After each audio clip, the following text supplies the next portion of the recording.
All right, we are live here, and it is Friday, so you know what that means? That is Ask Reformed Christian Apologist. I am your host, the Christian Apologist, and I have it playing in my ears on the playback feed. Why do I have playback feed going? Because I have to look at the live chat to get some of y'all's questions. So I guess I should go ahead and explain it to some of the people who are watching. We have 3 people tuned in right now. Could be more later on. Who knows? We'll see where it goes. That rhymed unintentionally. Maybe it did. I don't know. But here's the point. So you got opportunities to ask questions here pertaining to the Bible, pertaining to many several other topics concerning Christianity, the Bible, possible voice acting tips, and then if any other personal stuff that you want to ask me. So you have 3 ways of asking your question. So first off, if you want, you got the live chat. Oof. Sorry, that was a burp. I had spaghetti before getting on here. You got the live chat that's on the live stream on YouTube. You go over there where I'm about to put in the random word, and that is spaghetti.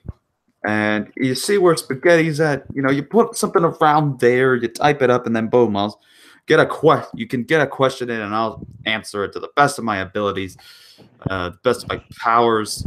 But I have no superpowers, so keep that in mind. The next way is to go to Discord. You'll see the link in the description below, and you can go there. And in our Discord server, we has a section called Show Questions Only. So you go there and you can put in your show questions, especially in case you might not be able to make it to the show, but you want your question answered. Well, I'll go ahead and try to answer it when we run out of people to answer questions to, and we'll get some filler in. Another way to go in is, of course, through the Discord, is to private message me, and I'll get you the link if you want the link. That way you can at least check to see if you're legit or not, for one thing. Because I always have to interview and check on people. Of course, otherwise, people know how to get in at that point. But what was I saying? Oh, yes, another way. Twitter. I don't use it as much, but I'm going to put it on right now, so that way it could be on standby. I have a hashtag AskRCA on Twitter, so if y'all want to use that, feel free to use the hashtag and get set up, and we shall get that going. Yeah. So anyways, just get your questions in. You have your ways of getting in. Already people are starting to want the links. I'm just gonna have to tell them to message me privately. All right, so that being said, we got already some people in. We got more people watching, including One Way Apologetics, also known as Russ, also known as Soli Deo Gloria, who had a discussion with Skylar Fiction a while back. But that being said, we have one person that's just joined us here. He is a gay theist and cap. Yeah, that's an interesting choice of phrase. Well, it kind of fits me to an extent. Not all the way. Just only partly. Mm. The only reason why I chose it because it saves time me explaining some shit, some crap to people. Pardon, I know you're not a big fan of coarse language, and I'll do my best not to use it upon the show. Understandable.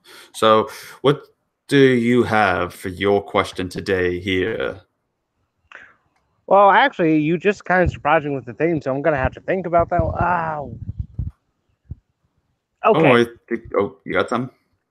I have a little question about your background. Were you always part of the 4 Points Baptists, and were you always a Calvinist, or were you a convert into Calvinism? I gotta first ask, did you say 4 Points Baptist? Not 4 Points. I'm sorry. I am tired. Alright, so I wasn't originally a 5-point Calvinist. Originally I was like non-denominational and such, and then I eventually became one after being convinced. In fact, that hangout is on here of a moment where I, after being explained what Calvinists actually believe, I started to investigate it for myself.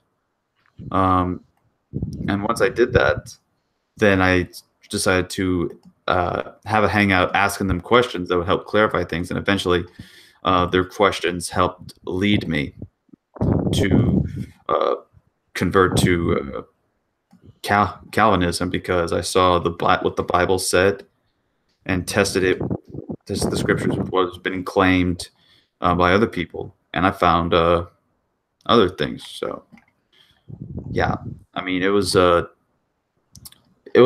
trip. It was a process it took for me, but it was mostly because I had to test the scriptures and examine the scriptures in light of my previous worldview that I contained that affirmed this whole free will Arminian theology that I had.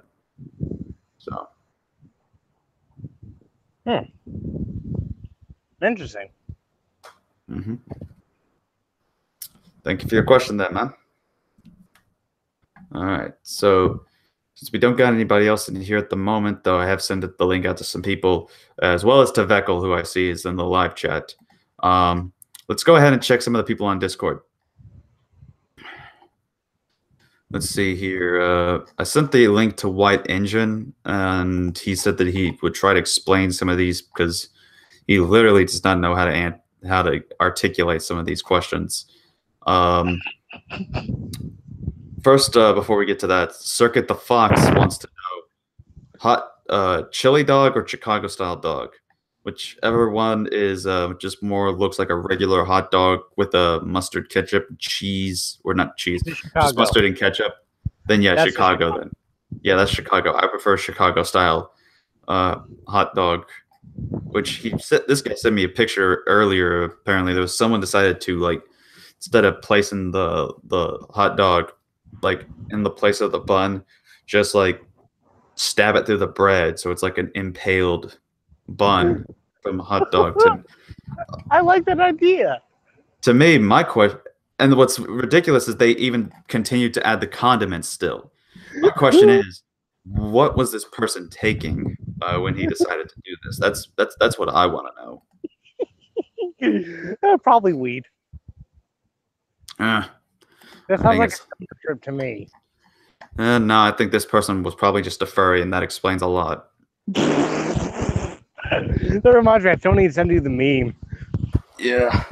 All right, so let's see here. Yeah, the Second Kings one he's saying is the one that he started to articulate along with the Genesis question. It said, what do I make of Judges 1:19?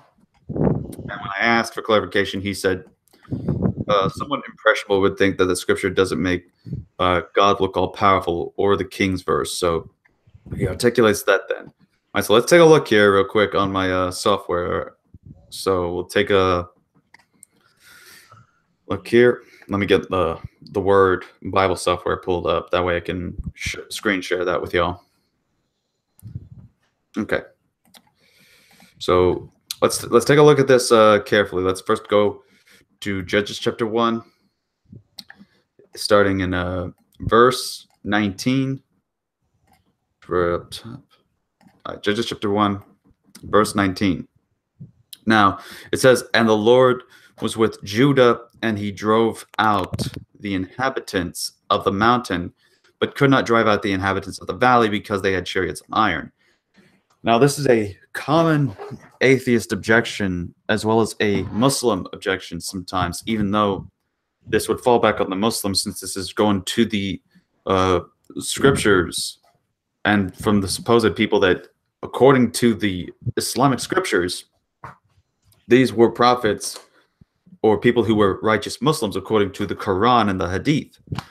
So, first of all, to try to say that because the Lord was with Judah, but he could not drive out the inhabitants of the valley because they had chariots of iron, does not indicate the fact that he was all powerful and such. I actually was reading something about this today, and I wasn't able to get to it or take the notes down, but I know that in Judges 2, it touches back on this, where it goes explaining why he didn't do it, and that was that this was a punishment and a penalty towards them, that he allowed them to lose And the reason why is because they disobeyed God.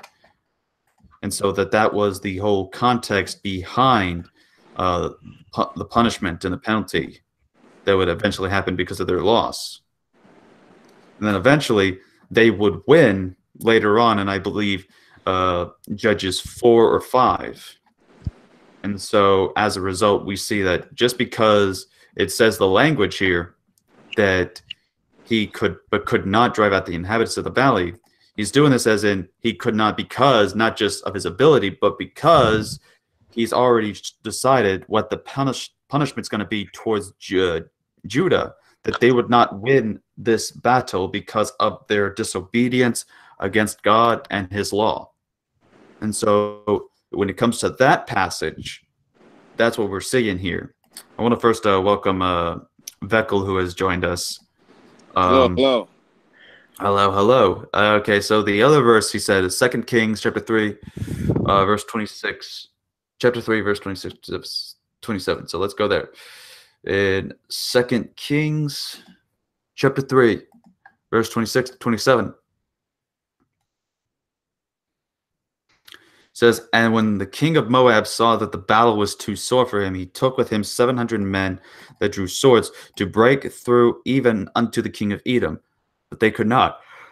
Then he took his eldest son that should have reigned in his stead and offered him for a burnt offering upon the wall, and there was great indignation against Israel, and they departed from him and returned to their own land.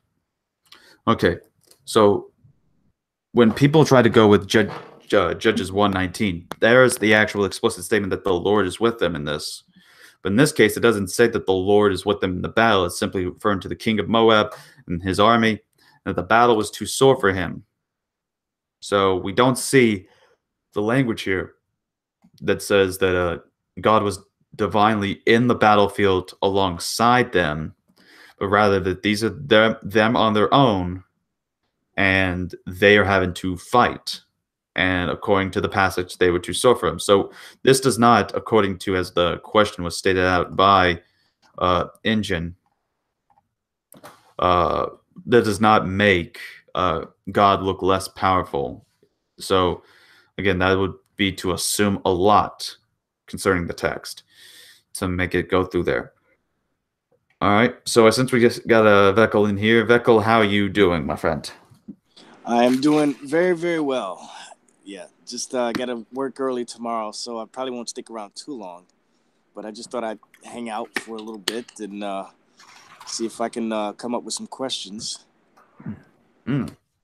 So, well, have you come up with one of them at least? Well, yeah. Let me throw this at you. I like when you use that tone. That says something's coming. That's right. The other day, I met an interesting individual who claims, I don't know if he said he was a Buddhist or not, but he said he was something. And he tried to precept me with Buddhism. He said that I know for a fact that the God of the Bible is immoral. And he says... wait, hold on a second. Is this on Hangouts that you get this guy? Yeah, this was in a Hangout, yeah. What was his name? Shoot, what was his name? Man, I forgot his name. Does it have something along the lines of the Buddha? No, I think it started with an M. Hang on, let me see if I can. Does it kind of talk with the voice like this, or something similar? Yeah, I think so, if I remember. So I've talked to a guy kind of similar to what you described. Yeah. And he mentioned this whole Buddhism thing. Because I remember one thing that I don't know, could be the same guy. This is why I'm asking this, or saying this to see if it might be him.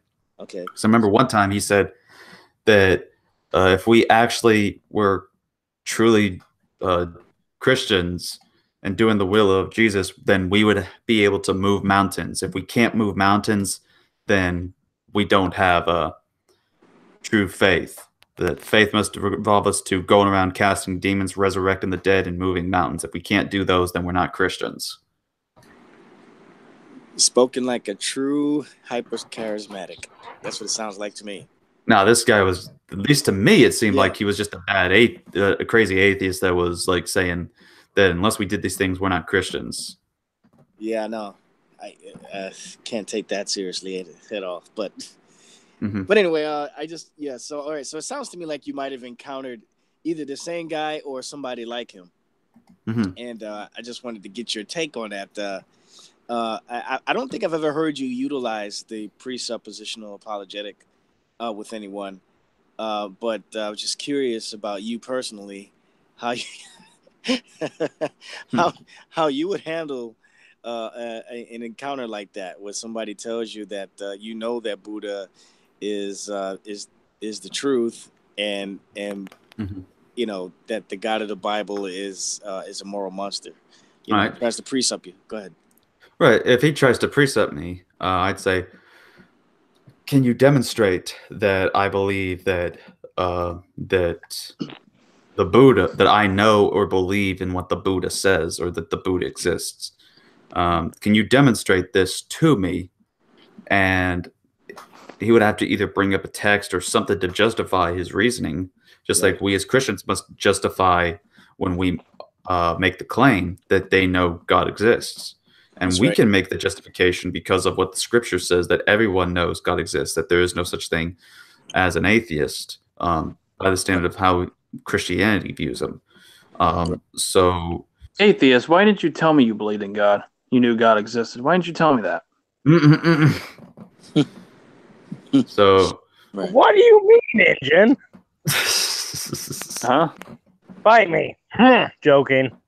All right, so yeah, so if a Buddhist tries to use a presuppositional type of method, I mean, either one, they're trolling, because in all honesty, based on my study of Buddhism, the texts of Buddhism do not indicate this idea of, you know, that everyone has this innate knowledge of, say, the teachings of, rather not the truth values of the teachings of the Buddha, or the places of which, like the nirvana and all that kind of stuff.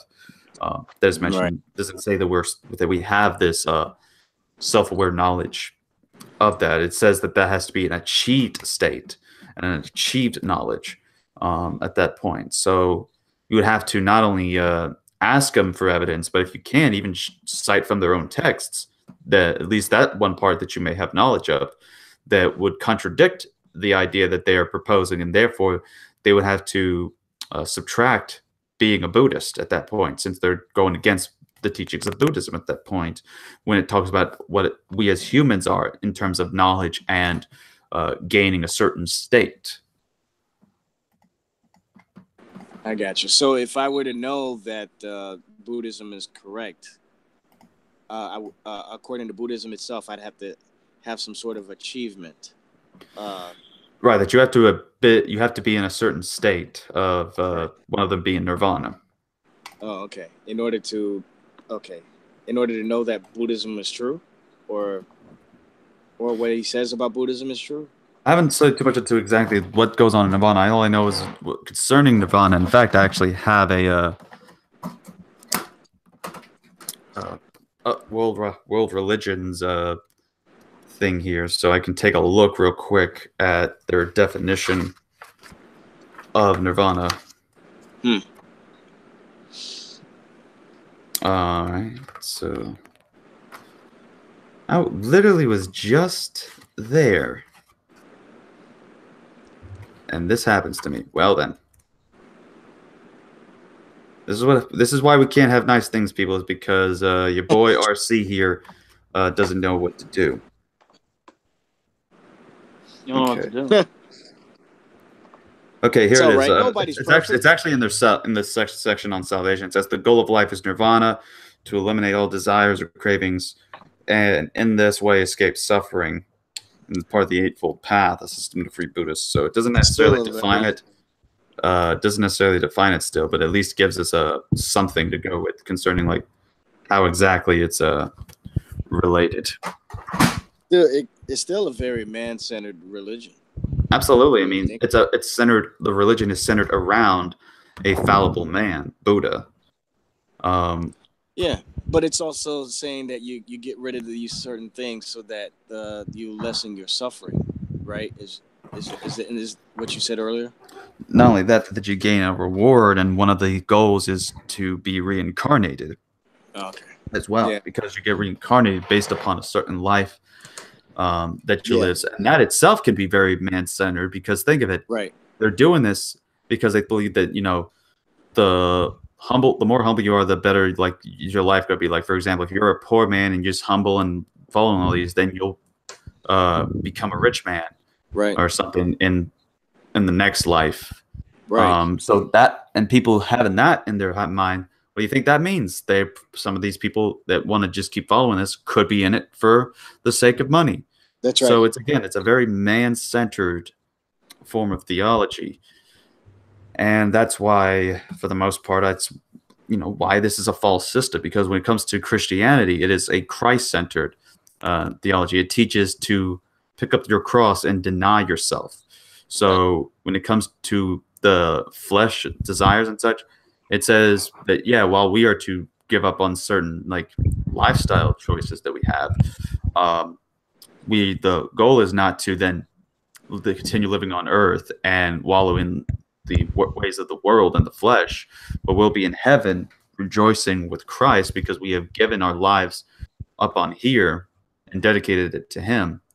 And as a result, we will be with him in heaven. So it's a very Christ-centered system. Amen and amen. Amen, amen, amen. So is that your question? Yeah. That's sufficient. Sufficient. The reason why I'm kind of saying it like that is because I'm not giving you all the details about how the conversation went and what exactly that guy's position was. So as soon as I remember, or if I hear from him again, I will get back to you. Gotcha. Yeah. All right. Well, thank you there, mate. All right. Before we get to some of the other people in here, because I see we've got Religious Fanboy, White Engine. Let's take a look at some of the people in the live chat, because I know some people have been wanting to get something in, especially this guy named the Christian Soviet Workers. He asks, why should we trust the moral reasoning of men who believe in flat earth cosmology, specifically their writings? Are good morals plus deism/theism not attainable, separate from outdated writings? Well, I think the concern, we're going to have to break this down one by one. I mean, I think you can get good morals just because we are human beings with a sense of morality. We automatically know what's right and wrong. So I don't say we get our morals from a book. We get our morals because of our hearts.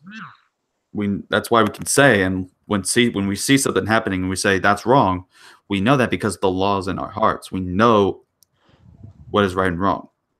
So ultimately, when it comes to why should we trust the moral reasoning of men who believed in a flat earth cosmology? It's not that we should trust the moral reasoning of these people, but rather why should we trust morality in general at this point? Because if morality, for example, is subjective, how can you truly know something is right or wrong? If it is subjective and one person says, I believe this is right, but you say it's wrong, how will you know that your opinion holds any value in the conversation?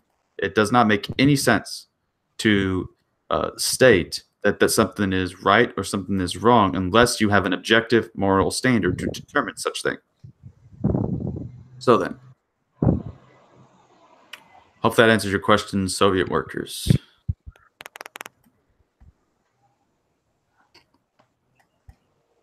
All right. Anyone else that ended up asking something? Nothing so far. Surprised I haven't gotten too much on the Twitter thing.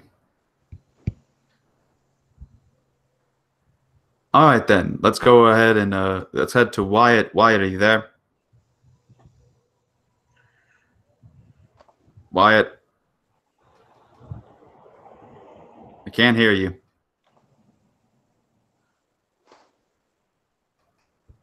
All right, you can only do texting, it seems. Okay, unless he's got his mic off. Hey. Hey. Haven't talked to you in a while. Well, I've gave you opportunities and you keep coming in and then you just keep popping out. I'm sorry. Well, mean, patience is virtue, grasshopper. So, do you got a question real quick? No. So what are we talking about? It's ask RC Apologist, so just if you got a question. Okay. What do you think of me doing a Trinity presentation on YouTube here pretty soon? Not exactly the kind of question that I was going for, but I mean, if you get and do a Trinity presentation, that's just make sure you present it accurately and historically. That's the only thing I would say. All right. Theodore of Lies of the Devil, who was with Kent Hovind for a couple years, and got me to do interviews with Kent Hovind, just recently denied the Trinity. So, well, that's not a shocker. How is that not a shocker? It's just that whenever certain ideas are within the Kent Hovind group, that you've had the one guy who believes that the flat geocentric Earth is something that's orthodox, and he was the guy that did the whole Kent Hovind interviews over the phone for from prison, and then and apparently now this guy is the one that you're mentioning is now promoting the idea that the Trinity is false. Yeah. So, I mean, when it comes to where's the the guy, shocker?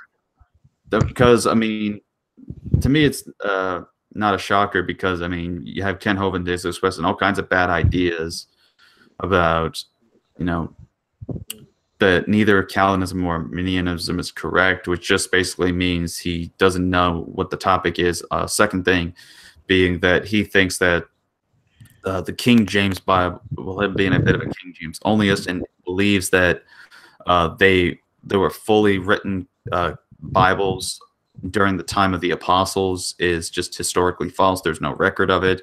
He's just making this stuff up. So when you have all these kinds of things going around being taught, I mean, there's bound to be a lot of other ideas, especially like one of the things is that he says that Islam was an invention of the Roman Catholic Church.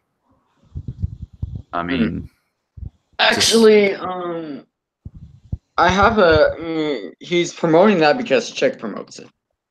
Right, and that's again another bad problem right there. Yeah. Okay. This. Yep. The book that began it. But yeah. By the way, Gatheist, we're I don't know if it's you or White Engine. I know for Engine, we're picking up like a vibration on his end, but both of y'all are having some like wind problems that's causing the sounds to be overheard. So it's making me kind of hard to hear Wyatt and some of the others. Okay. Not me. It is on your end. It's hearing the blowing and it's picking up on your end on your mic. Me? I don't have anything going on by me. I don't know. It's the green bars though are showing up on your icon whenever it happens. So I don't know. I would suggest like just muting until you want to chime in, or if whenever I call upon you. That way it helps lower the noise traction. What were you saying? What? Yeah, so I'm going to be hopefully attending a debate between Frank Turek and Michael Shermer here pretty soon. All right. I hope that goes well, man. Any questions? Thank you for your question, by the way, man. All right, so let's head over to White Engine, who's next on the list. Engine, how are you doing? Not bad. So we answered one of your questions about the whole Judges passage. So concerning the passage that you were mentioning about Genesis 5 that you felt you needed to articulate on. Yeah. So what exactly is the problem there? Okay, there's it can't be a coincidence. There's Adam and Eva, they likely lived like tens of thousands of years ago, and their descendants listed were most likely thousands of years apart. But that aside, the names in both genealogy of Cain and Seth are too similar to be a coincidence. How are they too, like the names of them being too similar? Why is Okay, one of Seth's offspring is also named Canaan, which is also Kenan. Okay. Cain has an offspring named Enoch. Seth has an offspring named Enoch. Okay. Who was the Cain has an offspring named Mehujael, and Seth has an offspring named Mahalalel. Okay. Cain has an offspring named Methushael. Seth has an offspring named Methuselah. Cain has an offspring of Lamech. Seth has an offspring of Lamech. Okay.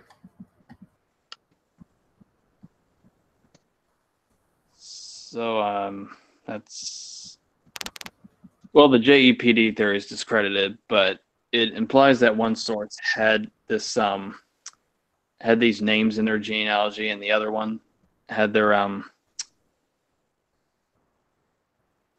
had the genealogies also, and they got combined to where there's two different ancestors. Okay. Well, I mean, the argument, but if you're going by the whole thing of the different genealogies, and just because that there are similar names, or some were given the same name, really doesn't prove that there was a documentary hypothesis or something similar. It just meant that they gave them either the same name or a similar name, which was a common thing to do back then. I mean, the names were implying of a meaning. But they wouldn't. But wouldn't they have been like countries apart? Considering countries apart, like what do you mean? Cain was banished and became a wanderer on the earth. Yeah, but we don't know exactly where he went.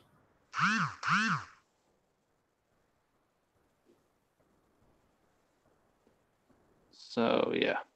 Right. So, I mean, again, this is really not a thing that's going to be going against them or going against the Bible. It's just really odd.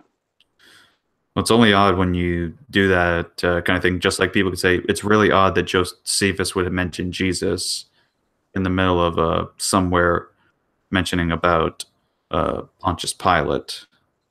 Like, I mean, we can say it seems odd, but considering the context of how names and all these other issues go down in their own specific what's being addressed, I think that's much more important, is focusing on the context behind something.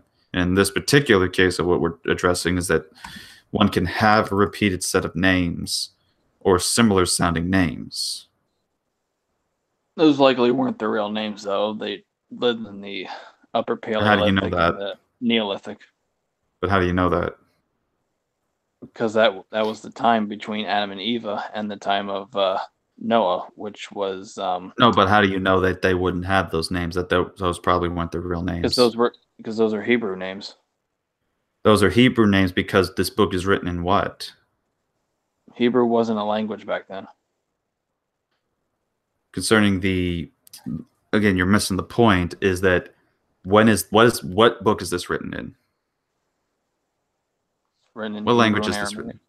Right. So obviously they're going to be using a Hebrew name to describe something. Just like if they were to use Greek, it would come out different.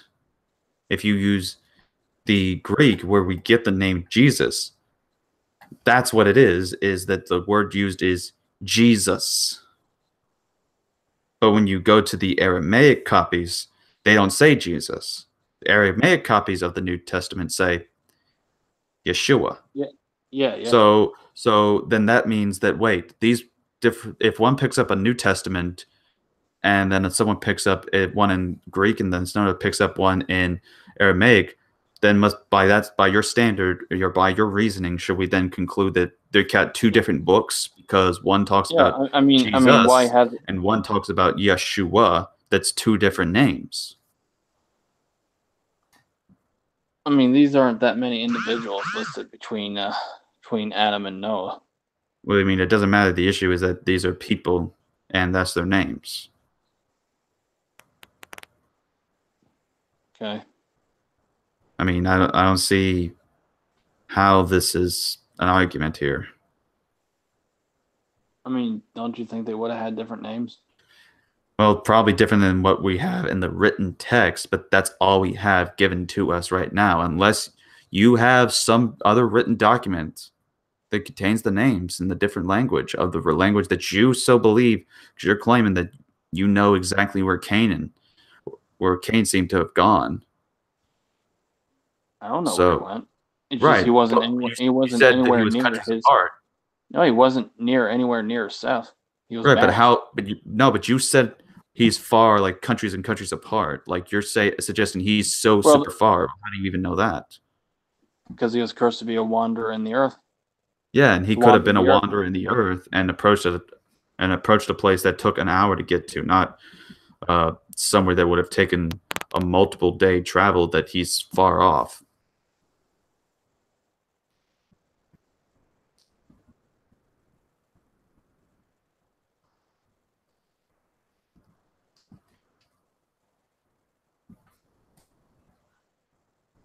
Are you still there? Yeah. So I mean, talk to me. I mean, all right. They likely had different names, but the biblical authors named them certain names.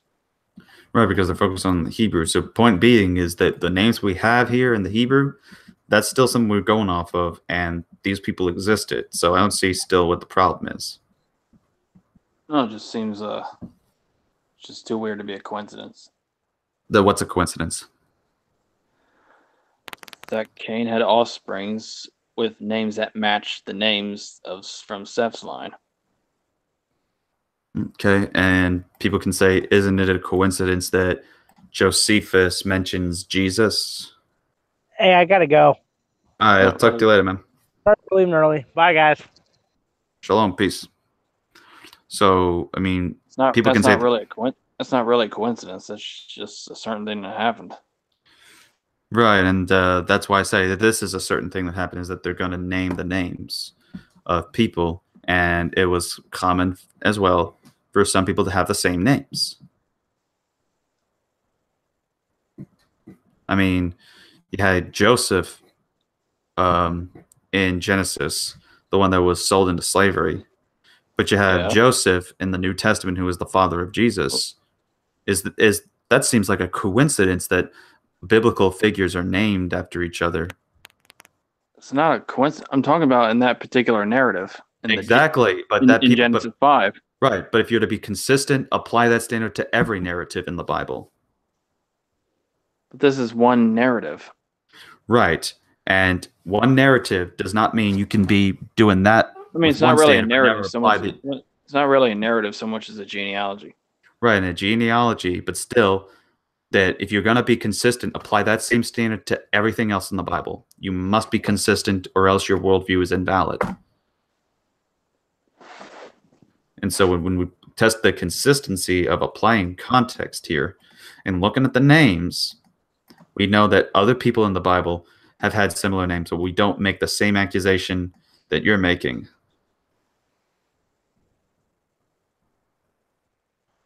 So, okay.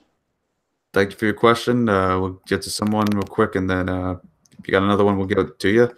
So we got MJ in here. MJ, how are you doing, man? I'm doing good. I liked your other introduction of me before. You were like introducing me into an arena.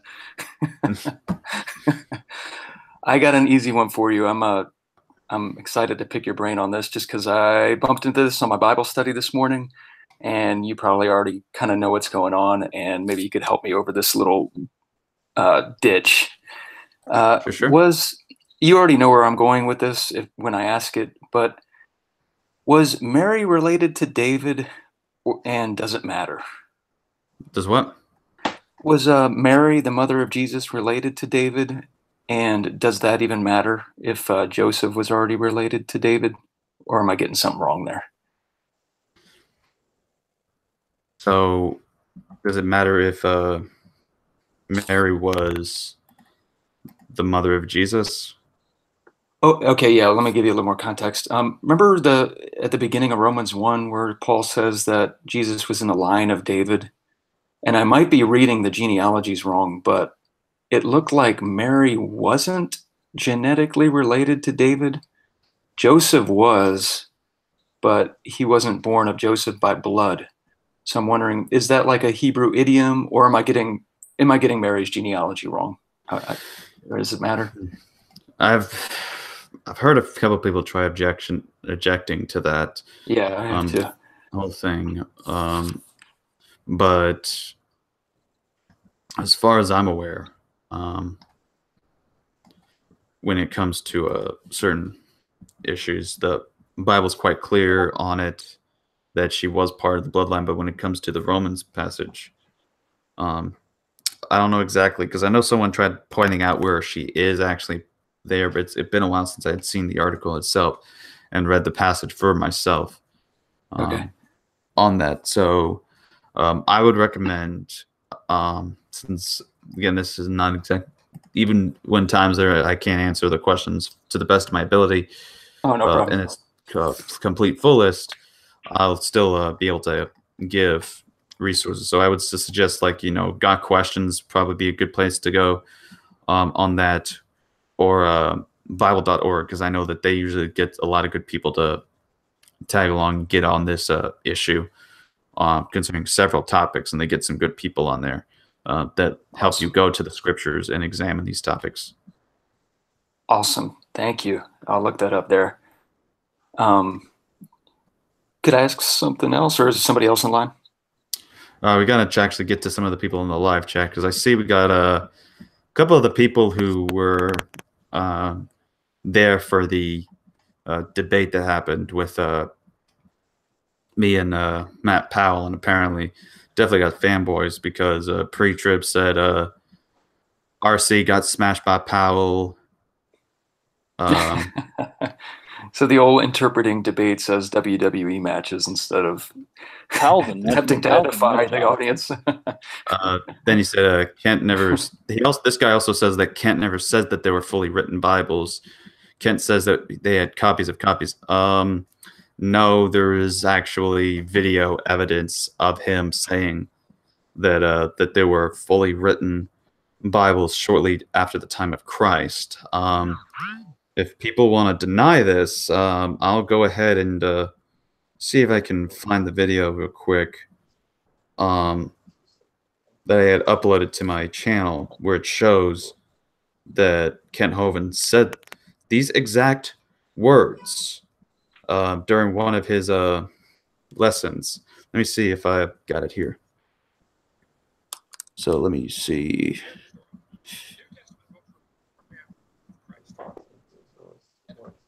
So here we go. This is the one particular clip. Going to be a Bible student, you're going to have to get a King James. Here's the story.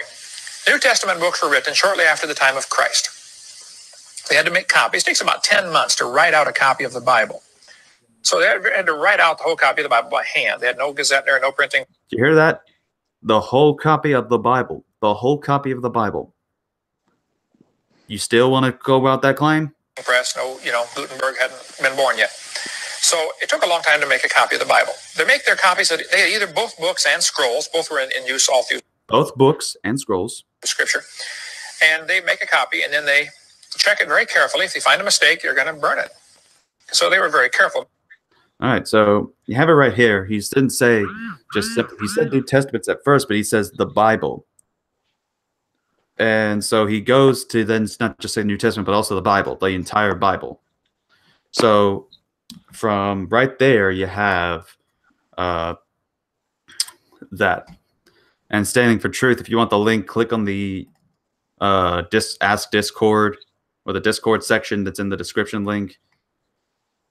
And then message me privately on there, and I'll get you the link to come in from there, this is just how I managed to. If I put it on here, then snipers and porn bombers and trolls will come in and they'll try to get this hangout taken down. All right. Show us where he denied the Trinity. Who denied the Trinity? I didn't say that there was a.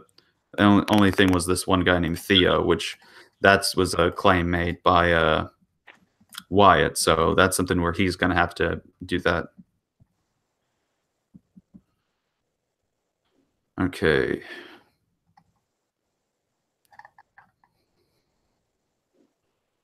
Kentner says they were fully written Bible. Okay.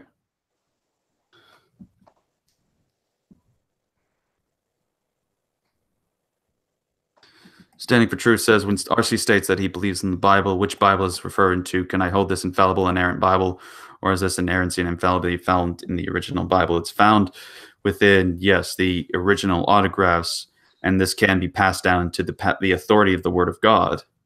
And we can still have an authority and assurance within the translations that we have today in King James, ESV, NIV, and all these other translations, except the ones that definitely are taking heretical stance, such as the New World Translation, among various others. So yeah, we could still hold to inerrancy and infallibility, but not in terms of, say, certain words that we know don't belong there.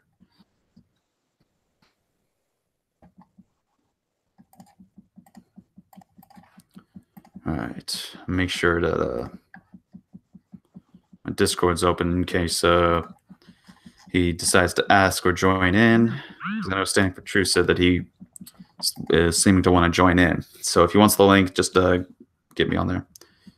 I never said Ken Hovind denied the Trinity. Jesus is the Lord. You are bearing false witness. I dare you to go back in this entire hangout that's being recorded and show me where I said that. I never said that Ken Hovind denied the Trinity. In fact, I never said anything about anyone denying the Trinity. In fact, all I said was that, or not me, it was Wyatt that said that some guy named Theodore denied the Trinity. So that's who it is.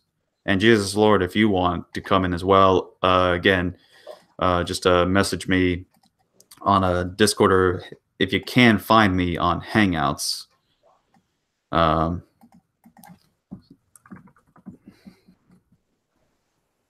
Matter of fact, I'll see if I can find you on Google Plus and try messaging you on Google Hangouts, see if that works. Huh, what do you know? I found that. All right. And sending an invite to what the? Cannot create Hangout with unknown. Maybe due to domain policy settings. Okay. Well, there goes my medicine alarm. So I'll just follow him real quick, then try again. See if this works.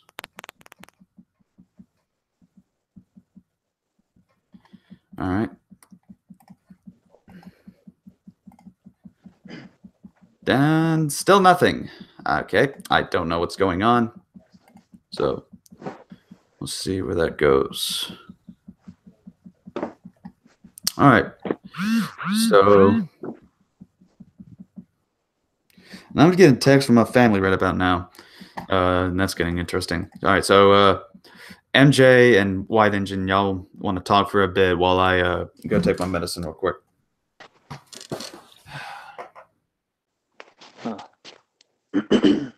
What's up? Hola. Bonjour. Buongiorno. Let's see how far we can go here. Ciao. Konnichiwa. Oh, that was going to be mine. I think I'm done. Is there another one? Yate. Oh, wow. You're good at this. That sounds like a language from Apocalypto. That's Navajo. Navajo. Awesome. That's a native language. Yep. Oh, goodness. What's been going on today? It's still in the afternoon for me. I live in Guam. It's only 11:50 a.m. Saturday. Huh. Wow, it's night over here. Almost 10. You live in the States? Yeah. Gotcha.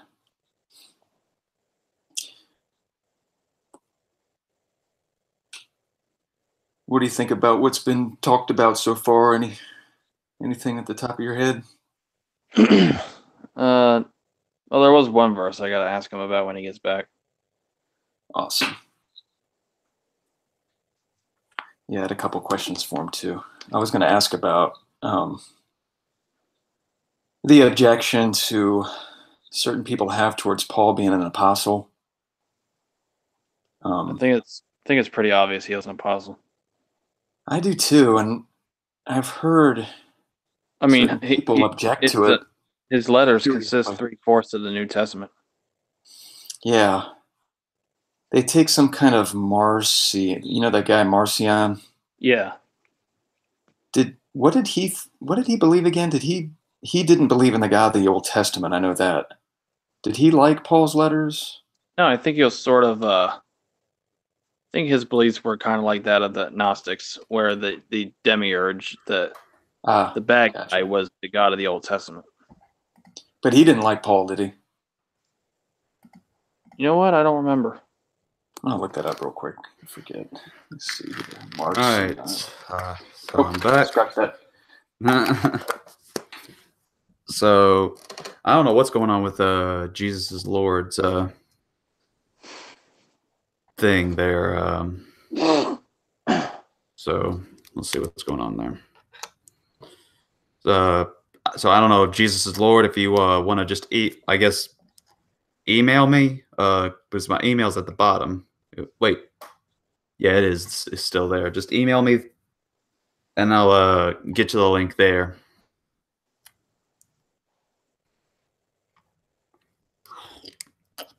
Okay. Truth and Life asks, why would God be jealous about people worshiping other gods when he himself didn't pick them to worship him, therefore leaving them to worship others? Well, first of all, I mean, I know who you are. We've talked before. And first of all, I'm going to still stand by what I say, that even though you say you're a former Calvinist, you still have a very bad misrepresentation of what Calvinism is. Because you suggest that I'm not a Calvinist, or that I believe something that isn't Calvinism. Secondly, why would God be jealous about people worshiping other gods when he himself didn't pick them to worship him, therefore leaving them to worship others? Because they still are going after other gods. They don't choose him. I mean, and so as a result, isn't Heiser's case that at the Tower of Babel? Let me finish. I'm in the middle of answering his question. So when it talks about that they're going after the gods, and he didn't pick them to worship him, they're still going after other gods, and as a result, he is jealous. And he has every right to be, because they are his creation. And that they don't worship him, he has the right to be jealous that they're going after other gods. Even they don't have the ability to choose him, God is still jealous because they are going after the gods, which is a violation of the law. So they are going after other gods.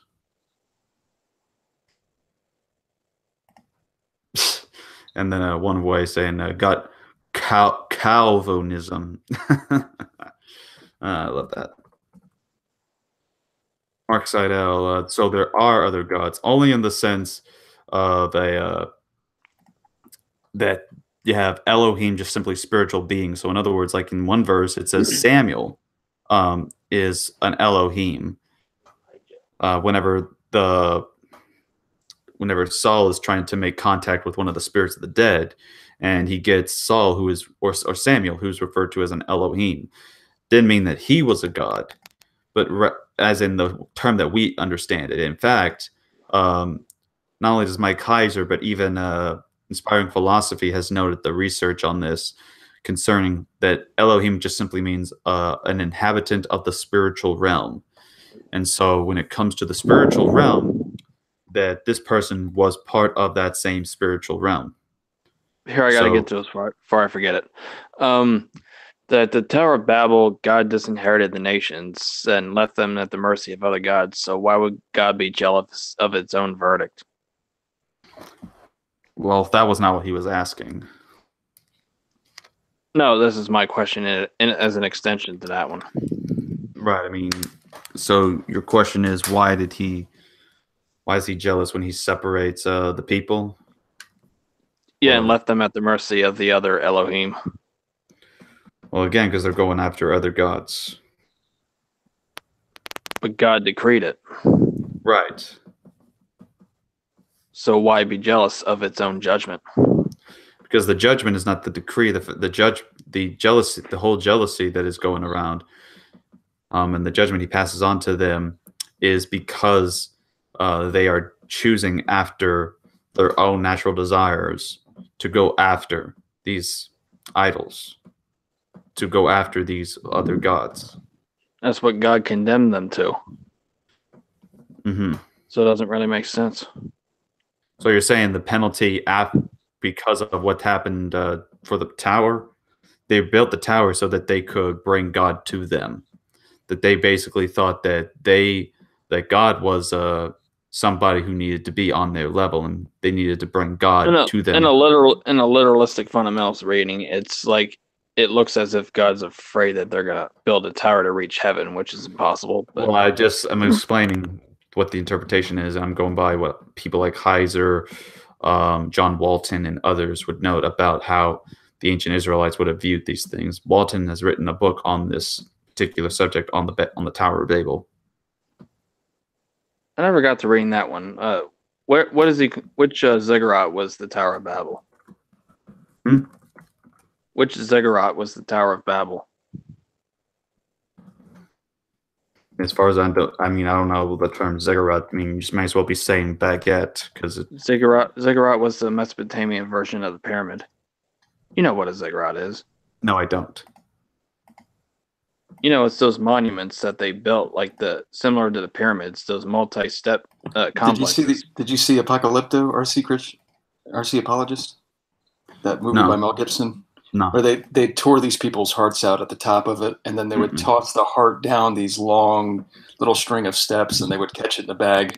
It's kind of like these occultic. I just said I have never seen Apocalypto. Just Google ziggurat. Okay. I'll do that whenever we're not doing this. Because I got Can I say something a lot about of people. Jealousy real quick or not? Yeah, sure, if you want. Then we'll move on to other questions. I was just going to say 2 points. Paul talks about a godly jealousy in 2 Corinthians 11:2. And then I got a book here called The New Testament World by Bruce Malina. He says that in the context of an honor-based world, jealousy was a form of protectiveness that would ward off the envious and their machinations. It's a behavior that an honorable person is expected to exhibit towards that which he or she is perceived to possess exclusive access. Thus, for God to be jealous here is not a vice in context, but a supreme virtue and demonstration of his concern for Israel. I just thought that would be helpful. That's it. All right.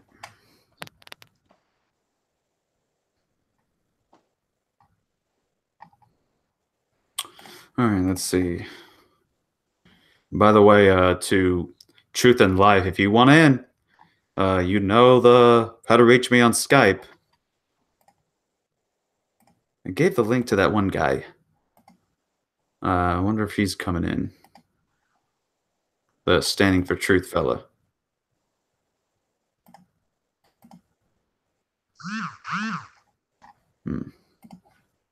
Okay. Oh, for goodness sake. I'm trying to deal with it. Okay, there we go.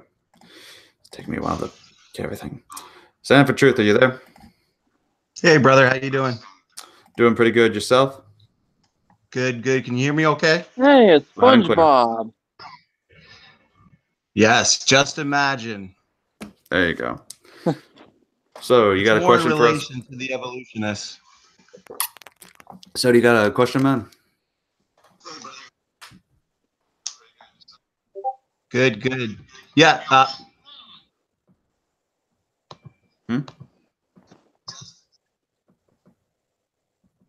you there? Standing for truth. Are you there? Yeah, it looked like it was echoing or playing back there. Can you hear it okay now?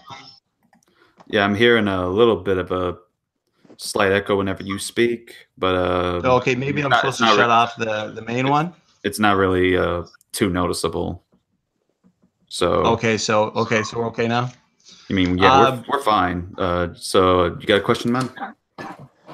Yeah, I just wanted to ask, after listening to your debate with Matt Powell, would you say discipleship and say sonship, salvation, would you say they go hand in hand? Like, is discipleship a requirement for salvation, or is it more of an aspect of, say, our Christian living? I would say that discipleship is important after salvation, not before it. Because Jesus says to go and make disciples. Sure, and I agree. Would you say that every born-again Christian, after they're saved, will be a disciple? They will have that discipleship? Well, there's some people that believe that they are born again and such, but they never really do receive much of that. And there's where there was a time I fell into that, and I started believing in all kinds of bad theologies, and that was part of it because I didn't get the whole discipleship thing there. I didn't have anyone that was able to help guide me when I did the whole thing of just picking up a Bible and reading it. I picked up a King James version, and I was coming up with ideas that, look, it's a Bible verse that teaches everyone is saved. Universal reconciliation, salvation is biblical, and we get this only from the King James. And I was like going around promoting this for like 3 months until I ended up changing to other sections. And for about a while, I almost was believing that that Jesus was a shapeshifter, that he was able to turn into different people, and that so he had these like supernatural powers that were part of his human nature. So I mean, I had all kinds of strange ideas, but I didn't bother wanting to go to church or look for someone to help disciple me in understanding things. It wasn't until I really got on the internet and started then going to church that I started having online, and then in the real world, discipleship being done. But that was after the fact that I had already heard the gospel message that was done. Okay, would you say that, I guess discipleship, I feel, would be a form of work. So would you say, I understand that you believe in, salvation by faith alone, but faith is never alone. So would you say that all born-again Christians have works? Like, there's no born-again Christians who don't have the works? Yeah, I think all born-again Christians have to have works. Just a reminder, by the way, that we try to make sure to limit one question per person in the round and the rounding that we go in, so that we give time to have other people ask their questions. I guess my point is, regarding the question, is that your debate with Matt Powell, I think your disagreement was Matt Powell puts discipleship, fellowship, obedience, he puts that in the category of spiritual education. Salvation and sonship, on the other hand, that's just a one-time deal. That's believe on the Lord Jesus Christ and thou shalt be saved. But obviously we still have our flesh. We still have our spirit. We war against each other. If we're walking in the flesh, who's to say that we're going to have that fellowship or we're going to have that discipleship? I mean, it's up to us to put on the new man, to walk in the spirit. So at the end of the day, Romans 4:5 says, to him that worketh not. So, I mean, it sounds like there's people that work not, believe, and they're, so I don't understand how every Christian also is going to have the works. And I guess that would be the end of what I'd have to say. Right. So, I mean, that wasn't the main issue of the debate. The main issue was that Matt was saying concerning, he was saying that it was about he wasn't saying it was the main thing was discipleship. The whole thing was that you could just make that one statement of faith, and then you could be the most wicked and vilest sinner on the face of God's green earth, and you're still going to heaven. Like, you could just go be on a killing spree, doing a bunch of drugs and fornicating with little children. You could do this at the same time before offing yourself, and you'll still go to heaven, even without showing any sign of repenting of these sins that you had committed. And so that was the main issue that I had with him. obviously I would say that just, making a statement of faith doesn't make you saved. It's believing in your heart. So if you're believing in your heart, those wicked sins you're talking about, I think, going on a murder spree, I mean, I think these things are a little exaggerated. If I look at Romans 1, I think those types of sins that aren't temptations of just the normal man, I would say that that's someone who's probably been given over to a reprobate mind. I wouldn't say that just your normal born again Christian is gonna struggle with going on a murder spree, homosexuality, pedophilia, all these things. I would say those are. Yeah, go ahead. So let me go by this then. So let's say this: you meet someone, he makes the statement of faith and genuinely believes in his heart that Jesus is God and believes in him. He goes and shoots up a school and does drugs, but he does this and he kills himself. And he's done all these things that I've mentioned. Is that person saved? I would say being saved is putting your faith and trust, 100% faith and trust in the finished work of Jesus Christ and the work he did on the cross. Right, but I'm asking about this specific person. I get what you're saying. So, if that person truly did that, who am I to say that they're not saved? But I don't know if that even exists. I don't think someone who's born again will have that, because I believe in the chastisement of God. God chastises and scourges every son whom he receiveth. I don't think it would get to the point where that Christian is actually going to go in and shoot up a school. Sure, drugs, I mean, smoking pot, doing whatever. We still have our flesh. We still have those temptations. Those are the sins of the flesh. But shooting up a school, these types of things, I mean. What about the shooter that done up a yoga place, and his church was part of this whole idea, and he said that he believed genuinely that Jesus was God. He made that statement of faith. He believed genuinely. So obviously, even because of this, he's still going to heaven. They didn't consider this to be part of some sort of thing to reconsider. It's like, absolutely, it doesn't even matter that he did this. He's still going to heaven. I've had personal encounters, even soul winning, talking to people where these professing Christians are living in sin. They're doing this, they're doing that. When I have an actual in-depth conversation with them, I find out that they're believing in a false gospel. I find out that they're believing in some type of works. It's all about them. They're looking to themselves for salvation, not to Jesus Christ. So I'd have to actually talk to these people, because a lot of people say faith alone, but they don't necessarily mean faith alone. Okay.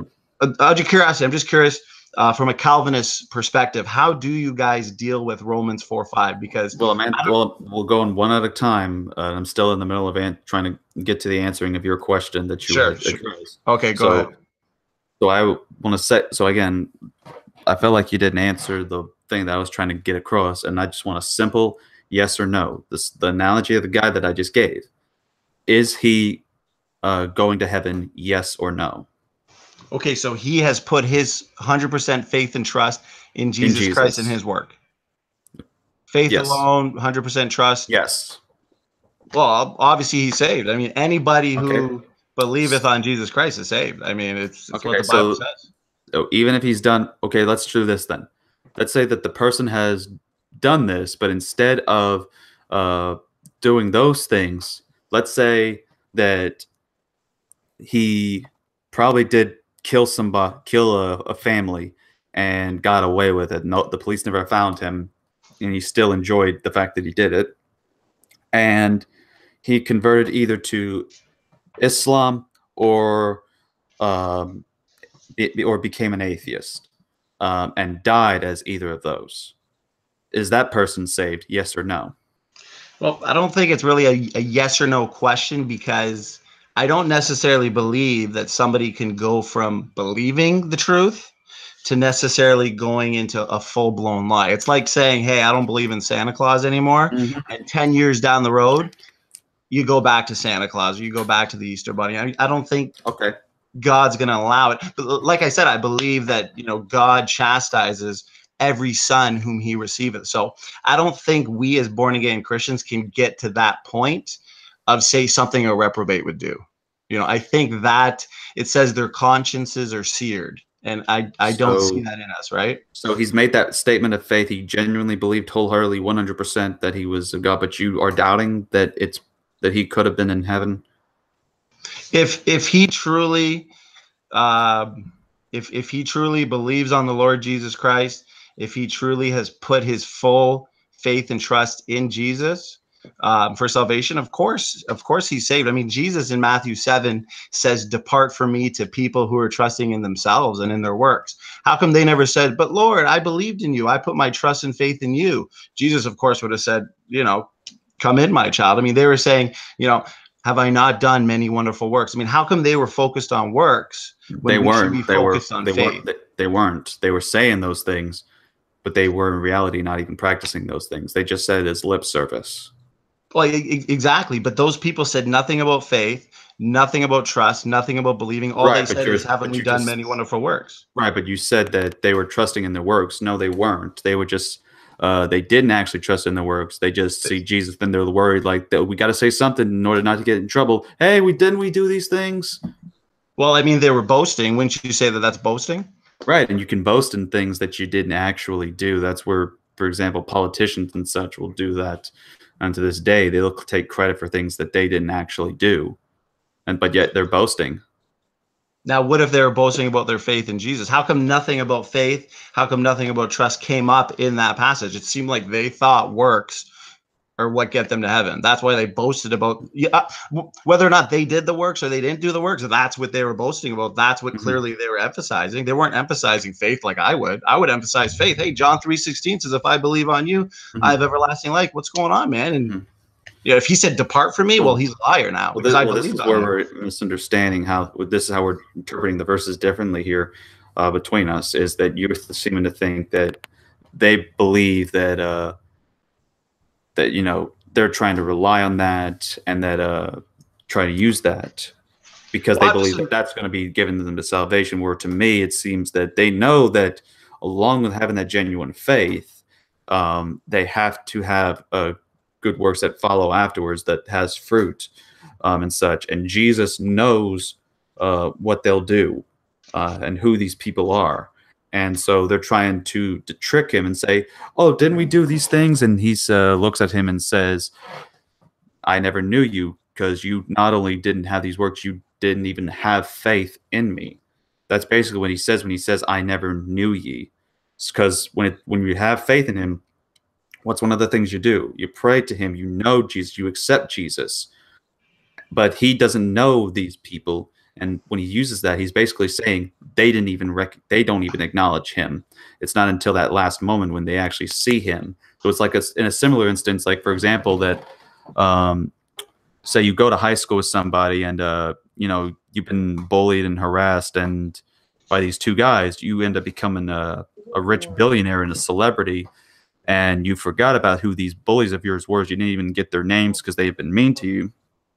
Then all of a sudden, here they come saying, "Hey, man, remember when we used to do this back then?"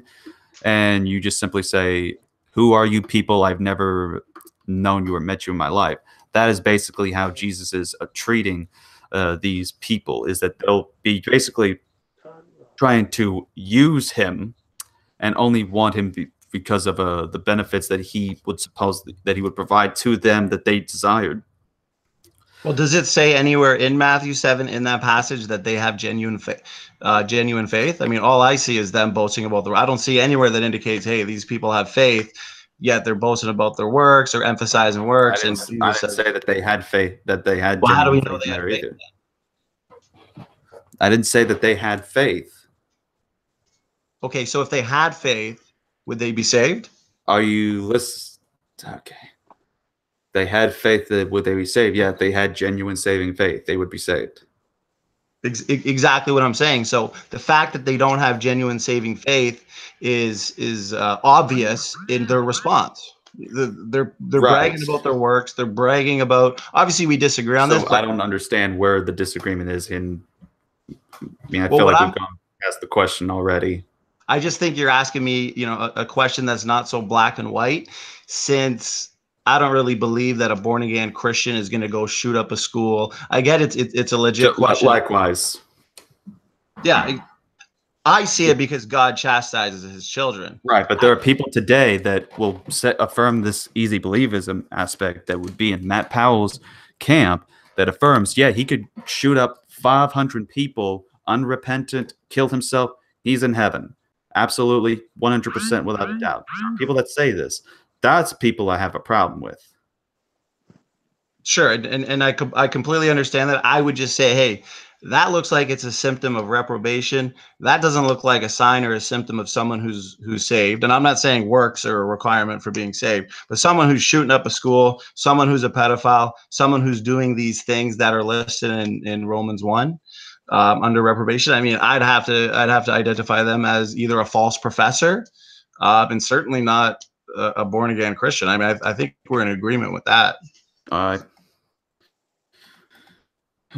Well, thank you for your question. I think we've got enough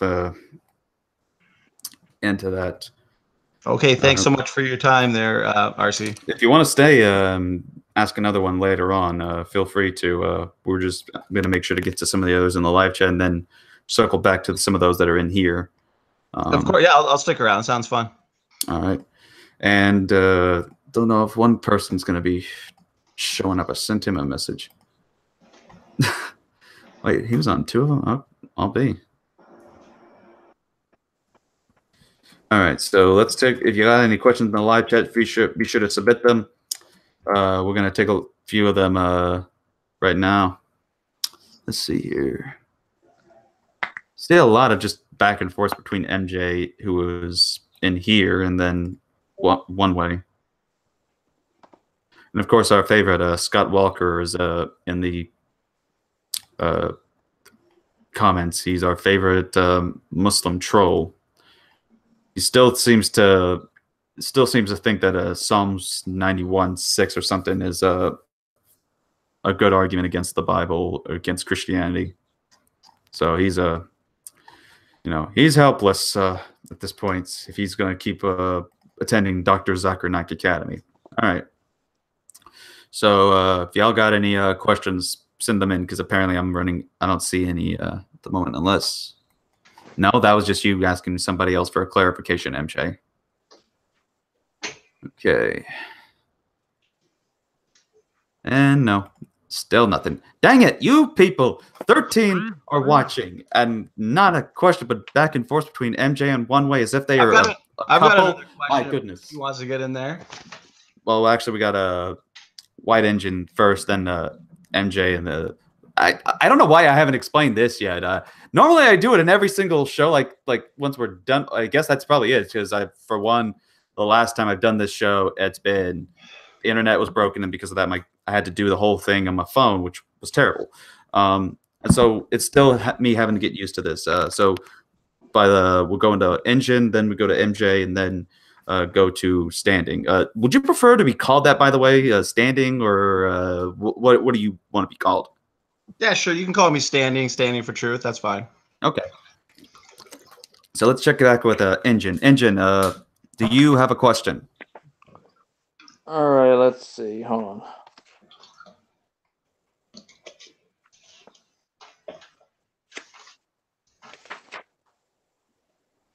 When do you suppose Abraham lived?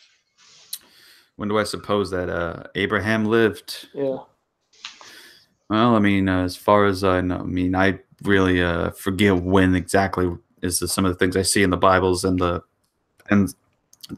scholars have dated the dating to Abraham specifically being. I'll have to. In fact, let me see if because I had gotten this book recently, the Biblical Theological Introduction to the Old Testament. So there may be something in there, because I know that an old 1970s King James Version Bible that I had a while back would put like the year in which this supposed event would happen, and so we don't know what happened to that. I think I ended up giving that to my grandpa before he passed away. So let's see concerning if they got that, because normally they would have like also a commentary section in which they would go over the issues. Okay, here we are. The patriarchal period is where it'd be identified as where we're introduced to Abraham. As far as the time, let's see here. The reality is, when all said and done, the narratives of the patriarchs best fit into the cultural environment of the Middle Bronze II period, which is 2000 to 1550 BC in ancient Palestine. And a footnote here is, for the chart of the ages of antiquity, see John D. Currid doing archaeology in the land of the Bible, published in 1999. So there we have it. As one of the issues is that well, we know that it's in the Middle Bronze II period, which is some between 2000 to 1550 BC. So gonna have to narrow it down a little. Well, I mean, that's the guess that we have between those. I mean,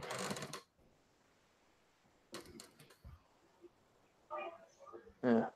It doesn't say, well, it doesn't have a specific certificate of saying this happened on July 30th, 1555 BC or something along those lines. It doesn't have something like that on there. That there's indication that Joseph entered Egypt around 1899 BC, but it's that,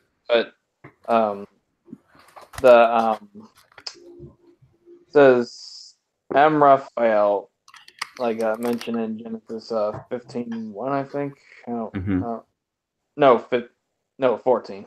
Not really sure. It says king of Mesopotamia in those days, and that name correlates to Amarphel, the father of Hammurabi, which was around the 18 or 1900s BC. So that can't be right. Why not? That was literally part. That was literally part of the period that in Abraham's period that you just asked. Yeah, but there's indication that Joseph entered Egypt a century before that. Okay, where at? Around 1899 BC. Okay. So I mean, I don't understand what your problem is with it. It seems to indicate that Abraham lived after that time, but that can't be right if Abraham is the great-great-grandfather of Joseph.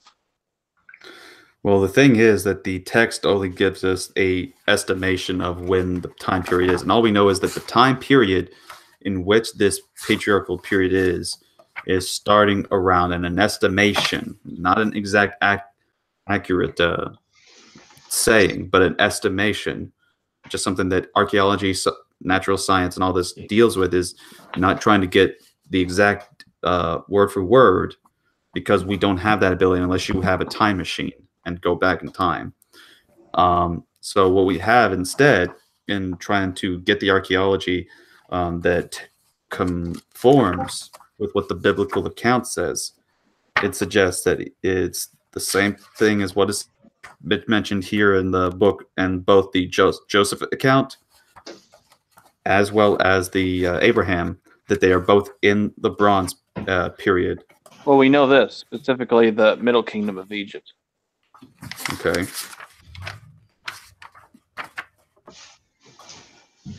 But again, it still says that they were in the same time period, but the issue is that there's also room for Abraham to still be before Joseph, and still be in the same time period.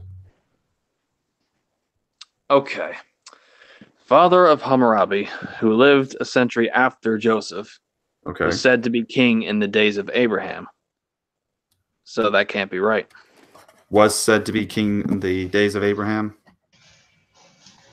Yeah, it says he was. All right, so show me the passage. All right, let's see.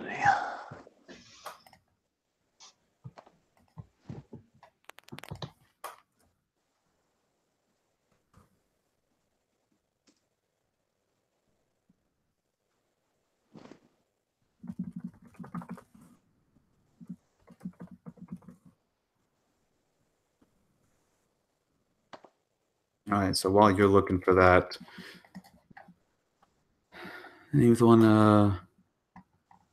again, it's still just a... Okay. It's Genesis 14.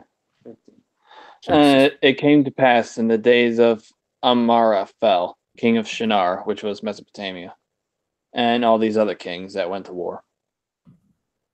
Okay. Genesis 14, right? Yeah. What verse?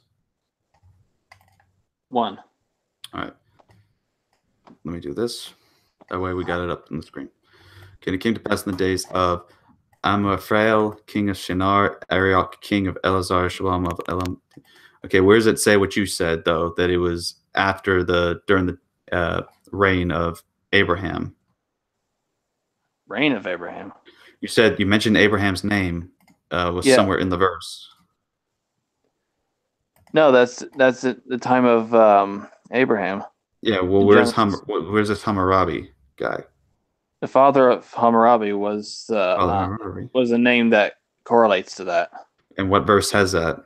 It doesn't say that. It doesn't mention Hammurabi by name, but that's the name that it correlates to. You had father of Hammurabi, though. Yeah, Amarpa, or something. I forgot how you pronounce it.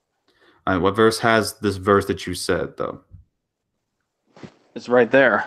It's these days came into pass. The father of Hammurabi it says it comes to pass in the days of you're not understanding because you're saying something that's making me clueless and confused here. So where does it say what you literally just said earlier that said the father of Hammurabi?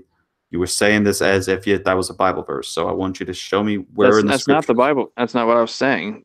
I'm saying the name of that king correlates to the father of Hammurabi. Okay. The name correlates to his name. Okay. So show me a passage here that seems to indicate that the Bible's unreliable concerning this issue here that we're talking about. It says he was king in those days. Who? Amarpal. And this is the Amarpal? Yeah. Okay. And so what part of that makes it unreliable then?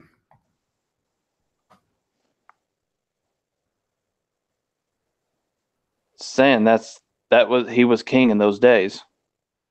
Okay. Well, then we have Arioch. Then we have so what I don't get I don't know what your point is, or your king's list of those who ruled in Mesopotamia. That was the time of Amarpal. It said the Bible says. Okay. So after that, we still conclude that Abraham lived before Joseph. Okay, there we go. Yeah. So if Hammurabi was a century after Joseph, that can't be right.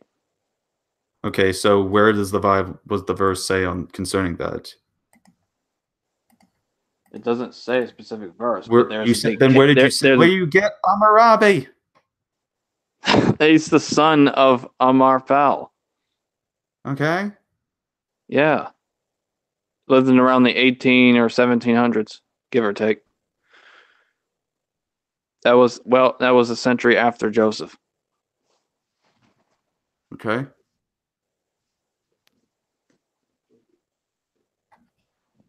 So maybe the Bible writer got it wrong. How? That would be an anachronism. How would it be an anachronism? Placing Abraham a century after his great-great-grandson. It's not doing that at all. What do you mean? You said that Hammurabi is a son. Of that king. Right. That was the time of Abraham. Right. And you're making a lot of assumptions without much evidence as to how old these people would have been that would lead you to believe that the Bible is unreliable. And I think that's partially just you wanting the Bible to be wrong. I'm not saying it's unreliable. I'm just saying it's not inerrant. Okay, so if you have a text of the Bible that has an error historically wrong, yeah, then you still see that that's somehow a reliable document concerning the history of events. Yeah. And there's a lot of stuff that historians throughout the ages have gotten wrong, but they were mostly right on a lot of other things. not concerning the issue of supernaturalism, but the people who argue for history will point out that concerning if it is an anachronism in terms of a historical error, that's when things are then not considered much reliable, because when they contain those things, it will not provide you that much historical reliable information. The Bible was never meant to be by a history book. historians. The Bible was never meant to be a history book, right? It is actually. I mean, it's providing a history of the Jewish people in the Old Testament. I mean, it, from what I gather, attempts to fill in the gaps. It gives the issues concerning the subject on which it is addressed, and that is of the Israelites and the relation to God and the history of them having that relation and how it worked throughout these periods. Right, but not every single bit instance in that history is like right. That is according to you, but according to how the historians as well as those who are Bible-believing Christians view this, it is right. So again, I don't see where you're getting, I don't know. I'll send you a link to the case that places Joseph within the time period I mentioned. Right.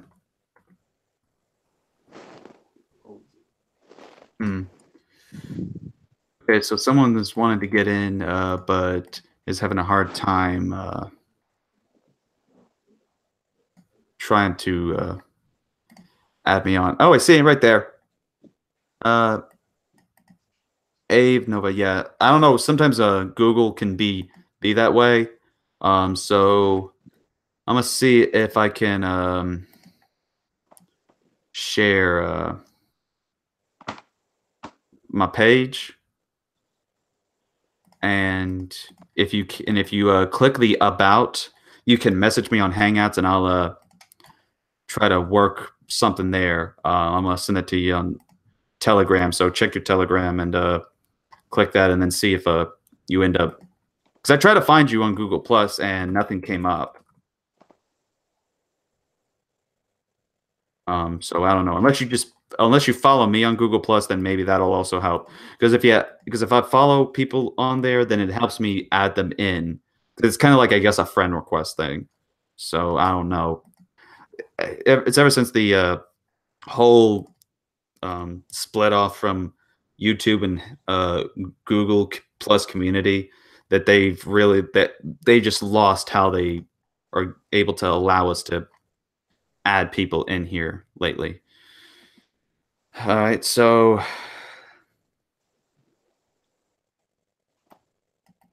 let's see here. There are several people that are in the Hangout today. Pre-trib says RC lies like the black. He likes the black and white question. If someone shot up a building with 5,000 people, are they safe? What time did you post this? Because I think we've been long past that conversation when you decide to bring that up.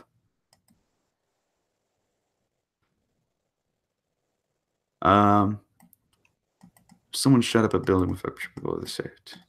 Okay, so yeah, you want to go with that.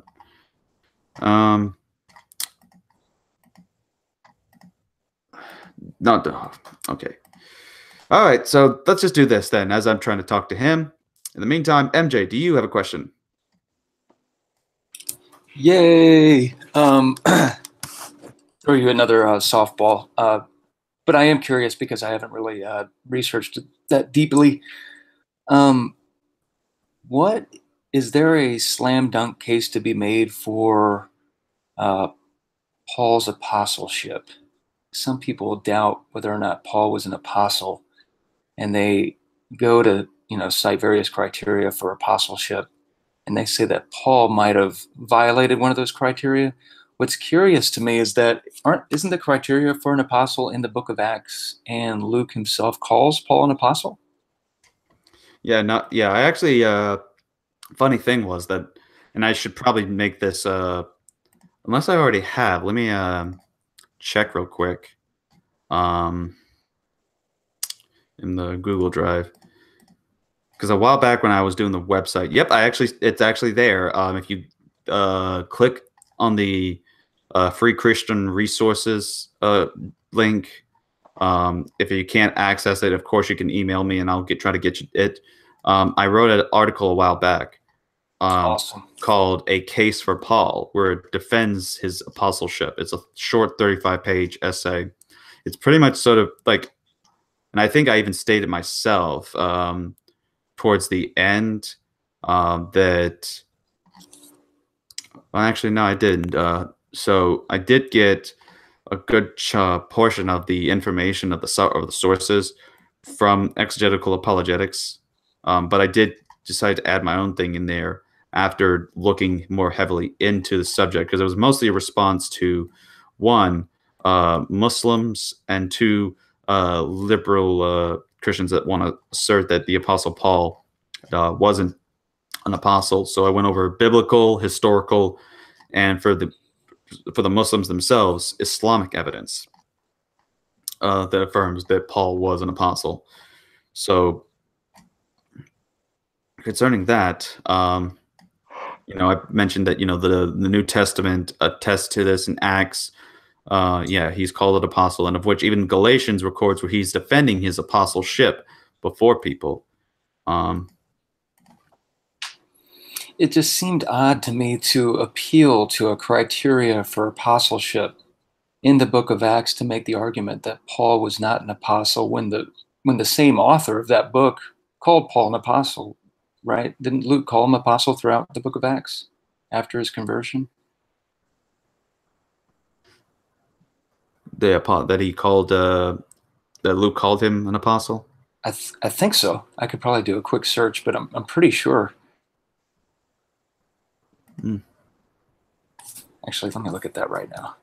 This will probably be a quick search. Book of Acts.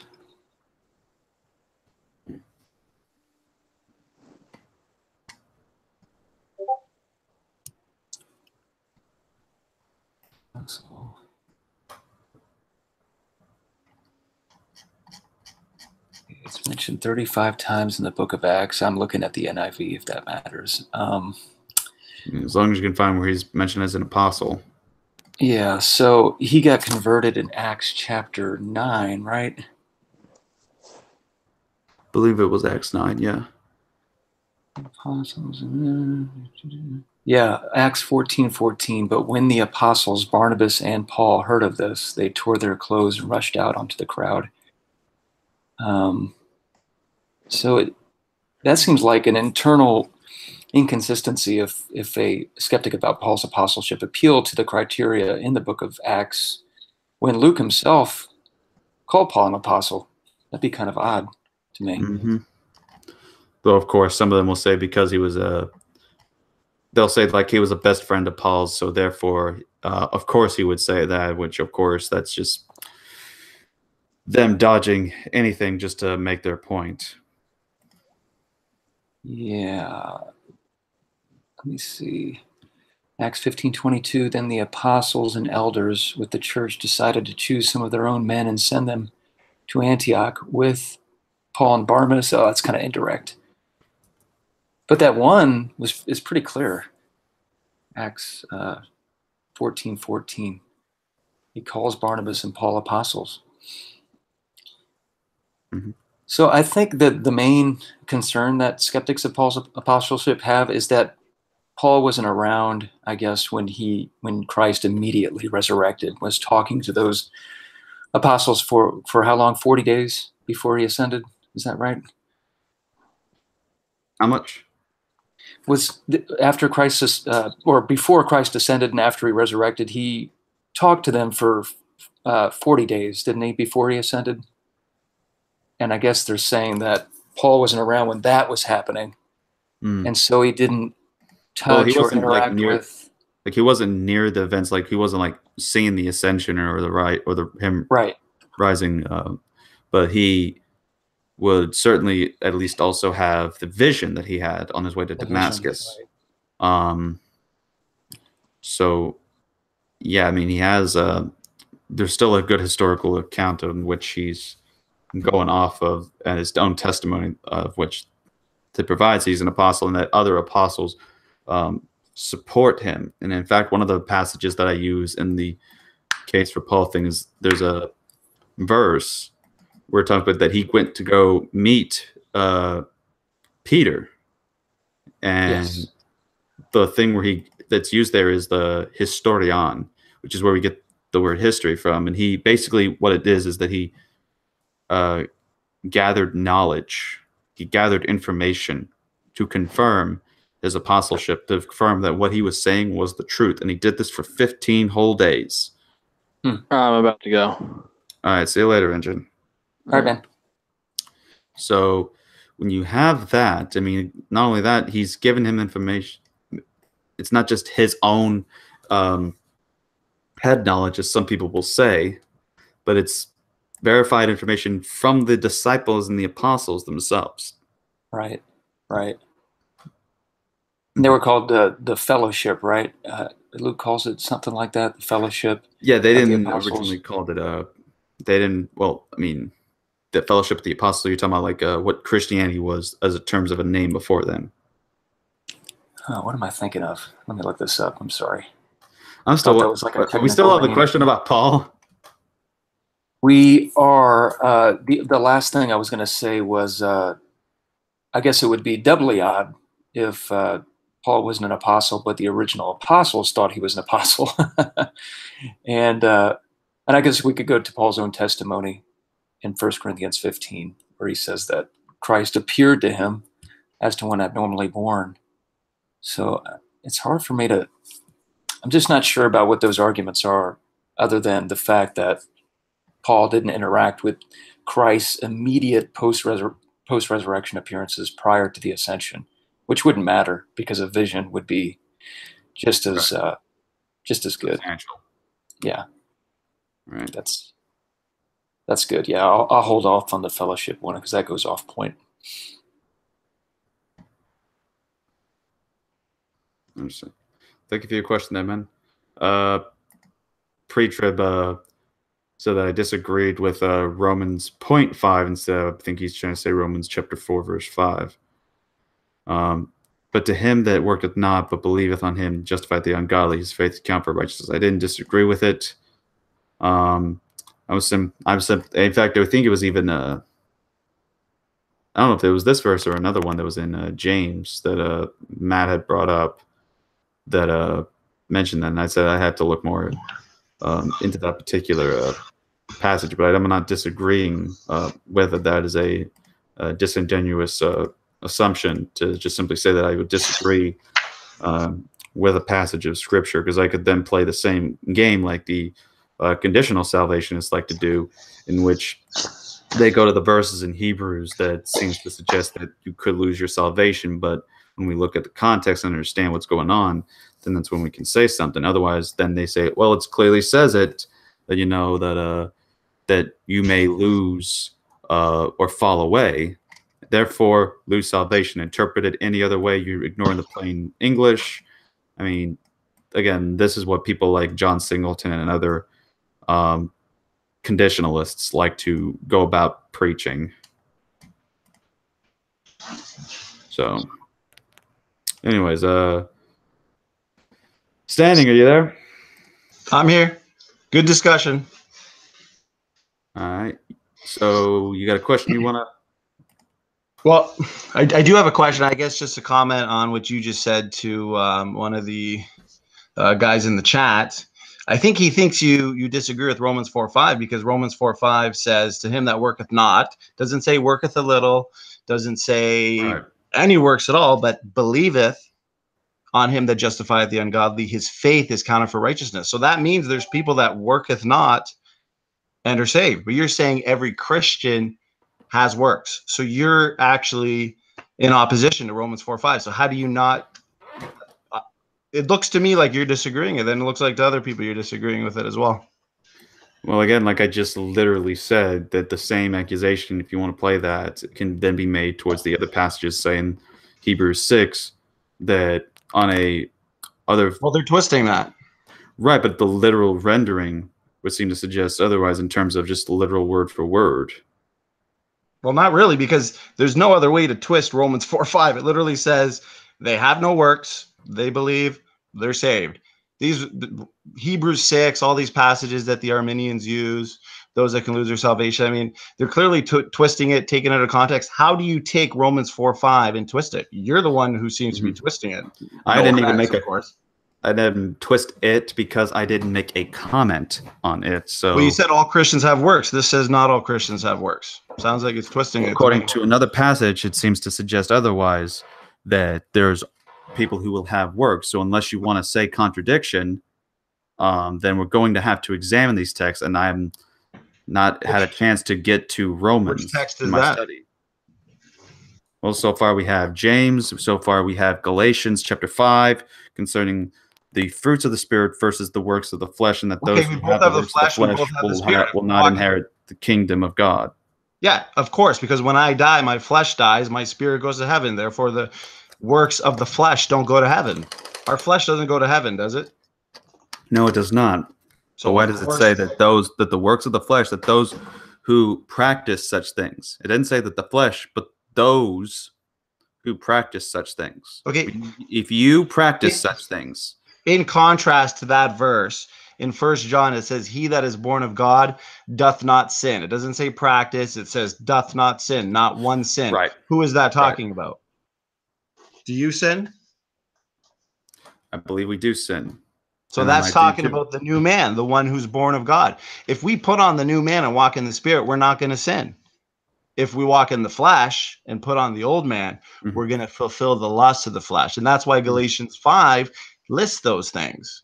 The saved man has the Spirit. The Spirit goes to heaven. The unsaved man doesn't have the born-again Spirit. So when they die in their flesh. So you're saying, based on that passage that you just brought up, where it says that the person that is born of God does not sin, so now you're saying that we should not sin?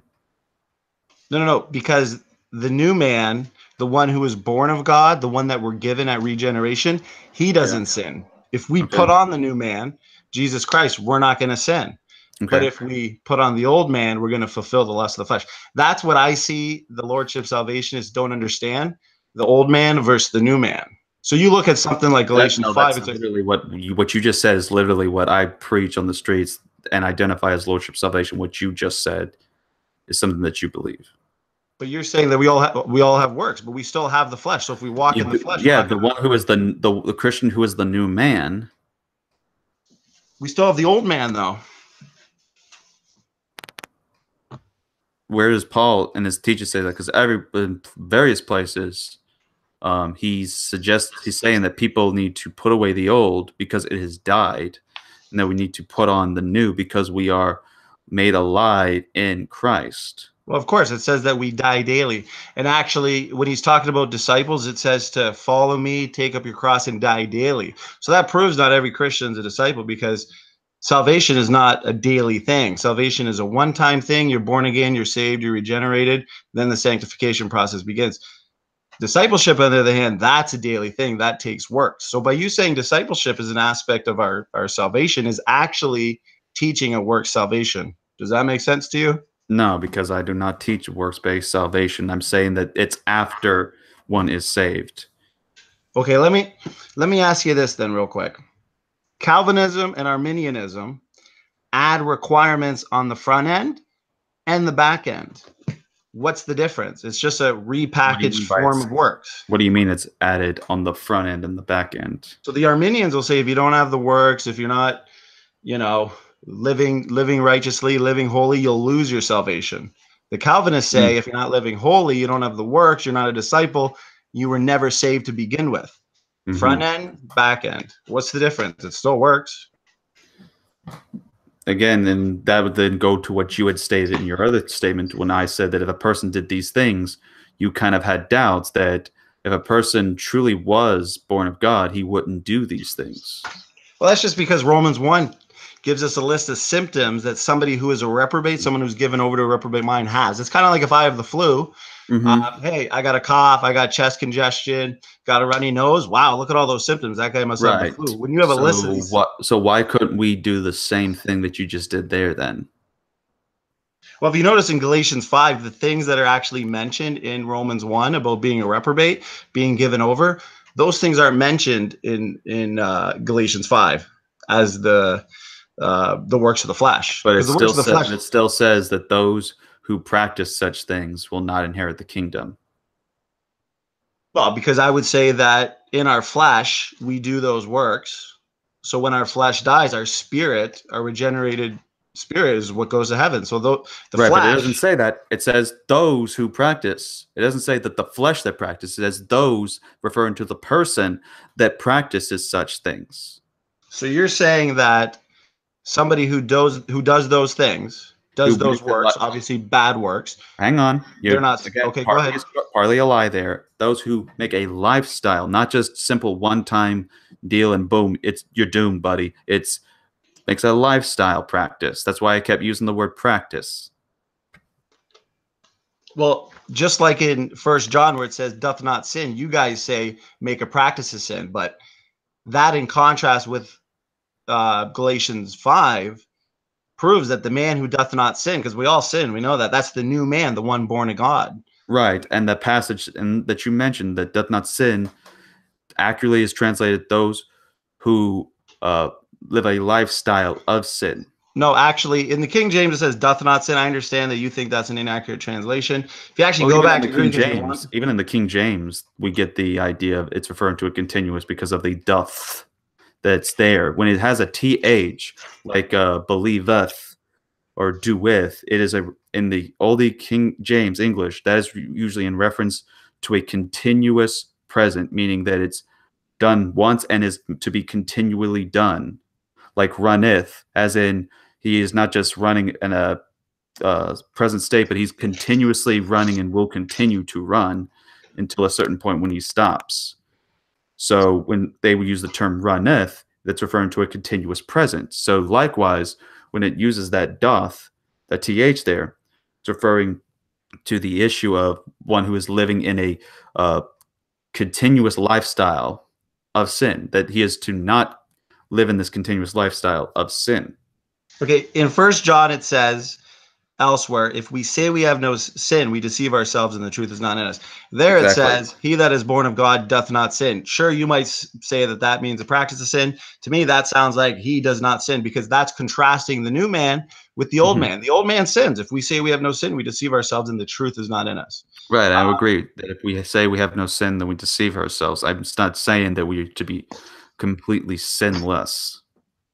I even mentioned that in my debate with him.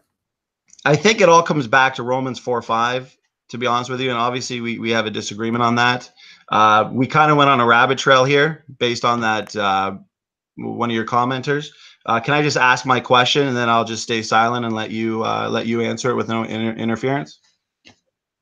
Say that again. Can I just ask my question with because it looks like we went on a rabbit trail there. Based on what one of your commenters said. Can I just ask the question I was originally going to ask, and then I'll stay silent and let you answer it? Sure. I don't want to set up a straw man question. So you believe in limited atonement, correct? Yes. I just wanted to ask how you explain 1 Timothy 4:10, where it says, for therefore we both labor and suffer reproach, because we trust in the living God, who is the Savior of all men, especially of those that believe. So to me, that's saying he's a savior of those that don't believe and those that believe. So that covers all, because I understand Calvinists say all doesn't mean all, but how do you explain that passage since it seems to cover all? Go ahead. Right. And I would say that the issue concerning this passage, because it's been a while since I had looked over a lot of these, because I tried to, for the first while, do a series debunking universalism. And I don't think I've gotten a chance to get to this particular passage here. So concerning 1 Timothy chapter 4, verse 10, so far, it's very difficult for me reading it just at the face value, because so far at face value, this was one of the passages that I used to try to say that, you know, Jesus saved everybody, and that this proves universalism. You can't debunk it. Well, because it seems okay. No, go ahead. Sorry. Right. So one of the things I'm looking at in Gale's commentary, and he's a Calvinist, is when he comments on who is the Savior of all men. He's saying, in a providential way, giving them being and breath, upholding them in their beings, preserving their lives, and indulging them with the blessings and the mercies of life.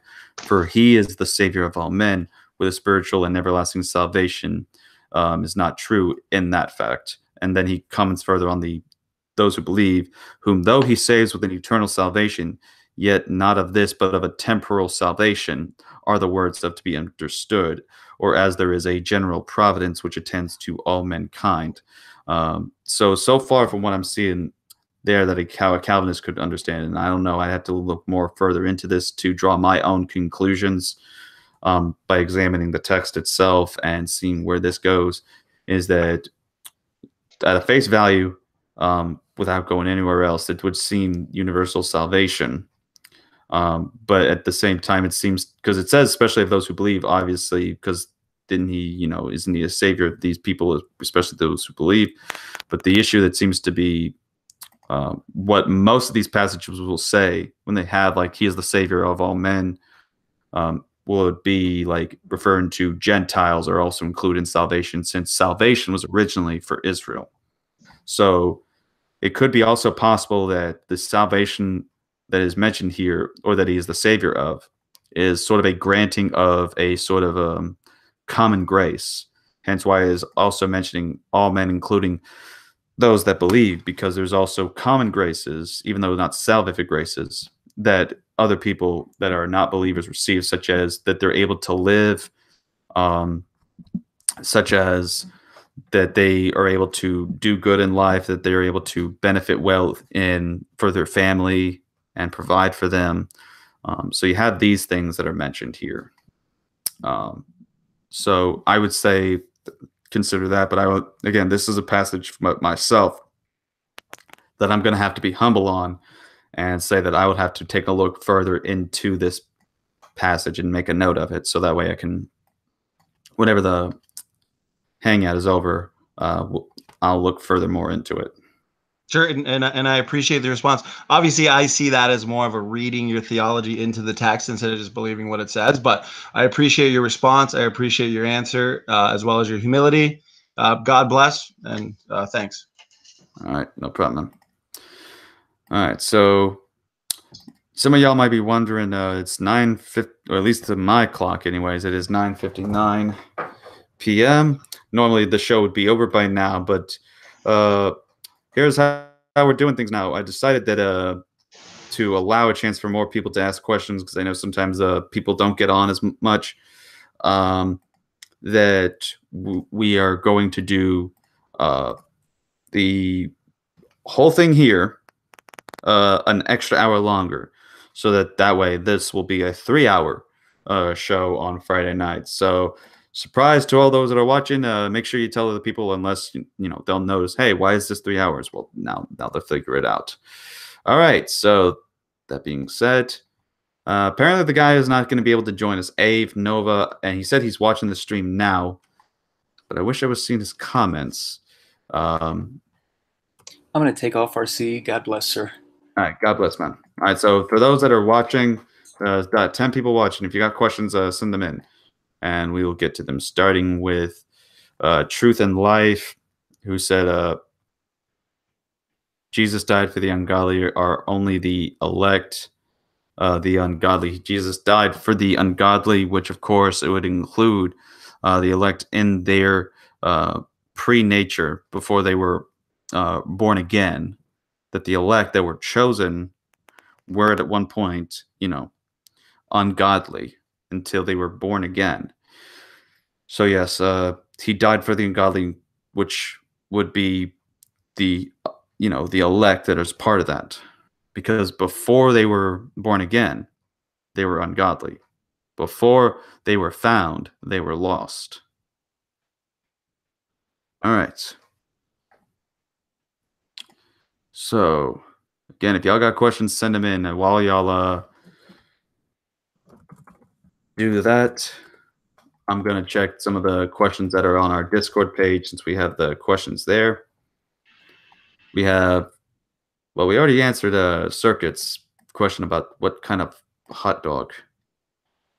Still an interesting question. Which another one, thoroughbreds or stallions, according to wolves, are cool.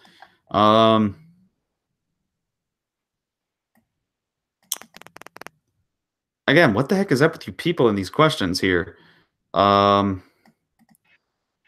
I guess stallions? I don't know. I mean, all I know is it's a horse. I don't know what a thoroughbred is. Man, I'm getting tired. All right, so there's your answer. Religious Fanboy asks, how did you prepare for your first debate? I didn't prepare for my first debate. That was the thing, is that I just kind of went in blind and wasn't really expecting much. So wasn't that much prepared. All I did was just simply pull up some things and just kind of partially ad hominem for a bit. Gary Woodray says, you house CCP members, that's your credibility gone. Where did I say I house CCP members? Don't know what that is. Harmsy, the gaytheist ANCAP that was in here earlier, M1911 or Browning high-powered, M1911, because you gotta love the classics. All right, so far that's all the Discord questions that we have. So I hope unless he says something earlier, Engine usually likes to leave a lot of questions for us to go into. So let me see if he's commented on something. All right.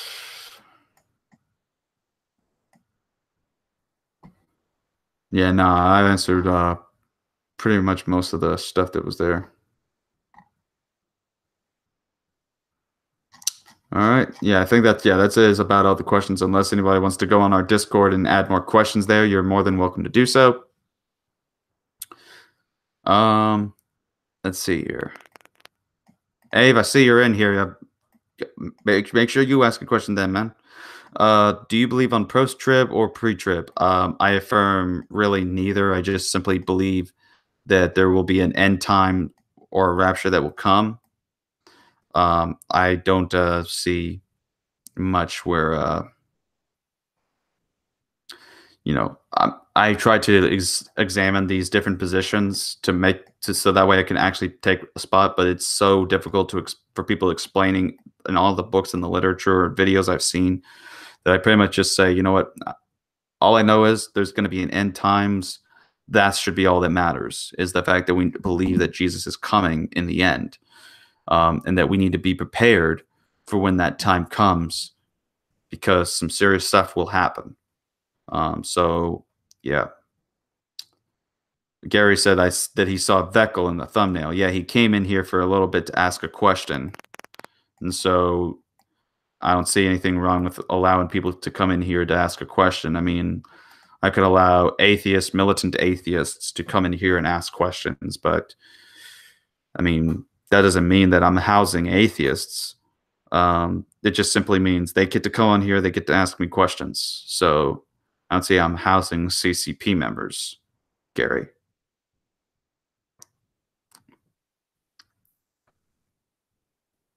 All right. Truth and Life. Again, you got my Skype. If you want in, that's all you need to do, man. But I'm just going to say this, man. You keep on saying that I'm denying those who Christ died for. You claim that I wasn't even a Calvinist. And that's the thing, is that you want to have this definition. You don't even really have a proper understanding of what Calvinism is, even though you used to be one. And that's what's kind of shocking.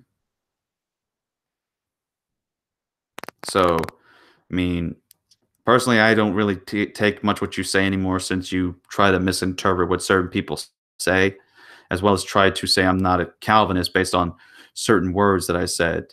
And this is why the last time we spoke, you were very disingenuous and very dishonest to just simply lie about what I am.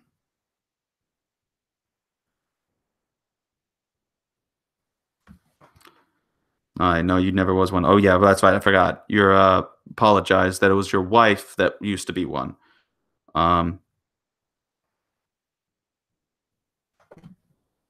So, do you, Gary Ridgway, do you support him and Gary Moore? I do not know of you. You do know of me, actually. We have talked. You tried reaching out to me, and we were in the Discord section of the non sequitur. It was either the non sequitur show or the Great Debate Community, in which you tried to message me. So you have very full well awareness of who I am, and I have the record logs of you having chatting me up. So I'd be more than happy to show those out if your memory doesn't serve you justice on that.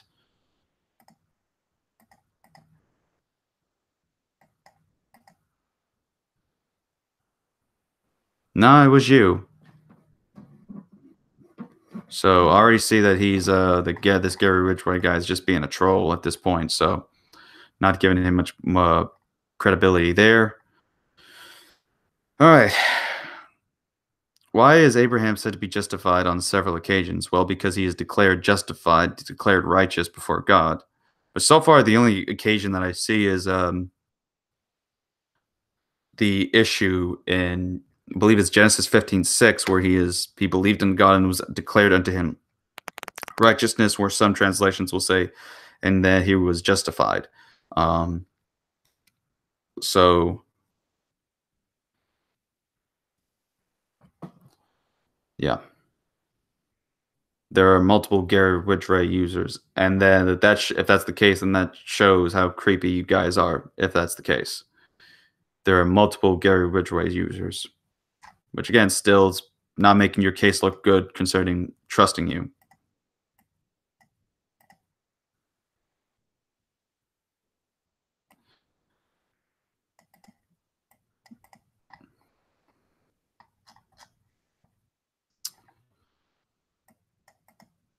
And I understand original Calvinism before it was picked apart to people's liking.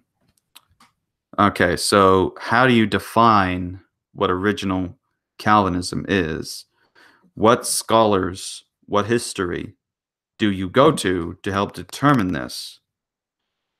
Because if you're going to say that there's an original Calvinism, by all means, feel free to do so, because I've taken you to task on this, and you have yet to provide such evidences. Which is, again, why you do not have a proper understanding of what Calvinism, even original Calvinism, quote unquote, as you call it, you don't even know what that is.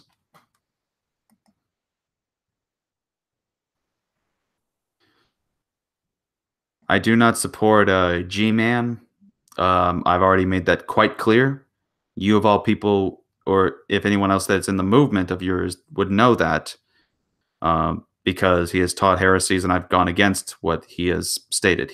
We've separated long ago when he had condemned me as a heretic. So,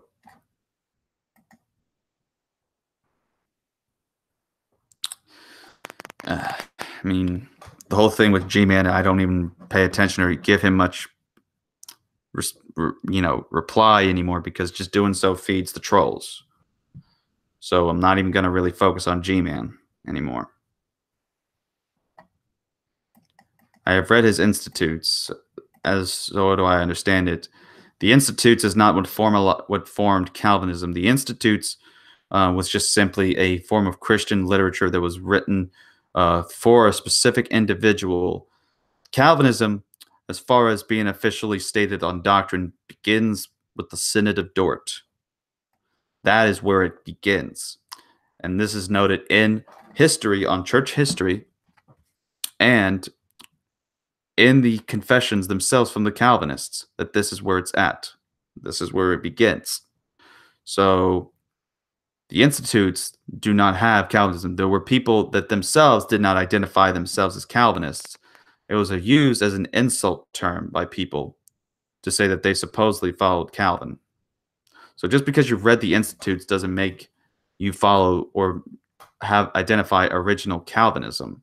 All it shows is, okay, what one man, John Calvin, particularly believed, and there are Calvinists, including the ones that were following some of his ideas, they differed slightly. So again, you can say all that, but you still don't know what Calvinism is in its originality. And I think that's actually kind of why, for the most part, you are afraid to message me on Skype to come to the link to come in here, is because you know that I will school you on this. Just like it was whenever we had talked privately, whenever you had messaged me.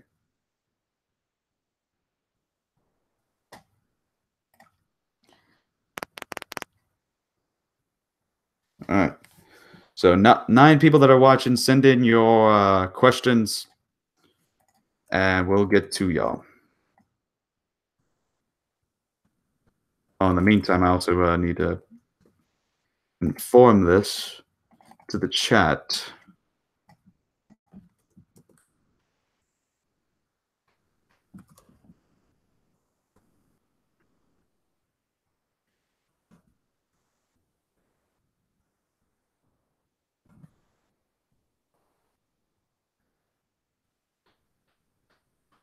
All right, I'm gonna keep going for a bit while I wait for more responses, more questions. So, what do you know? Even Dojo Dingo liked the whole thing here. I wonder if he would even be watching at this point. Like, that would be the one thing is get Dojo Dingo watching.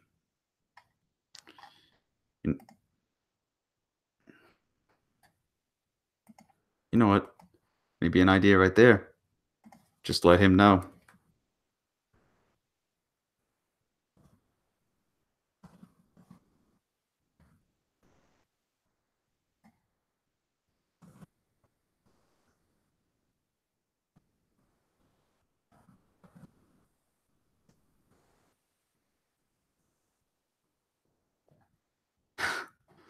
This is going to be interesting. All right, so to buy some time, I guess we'll do this.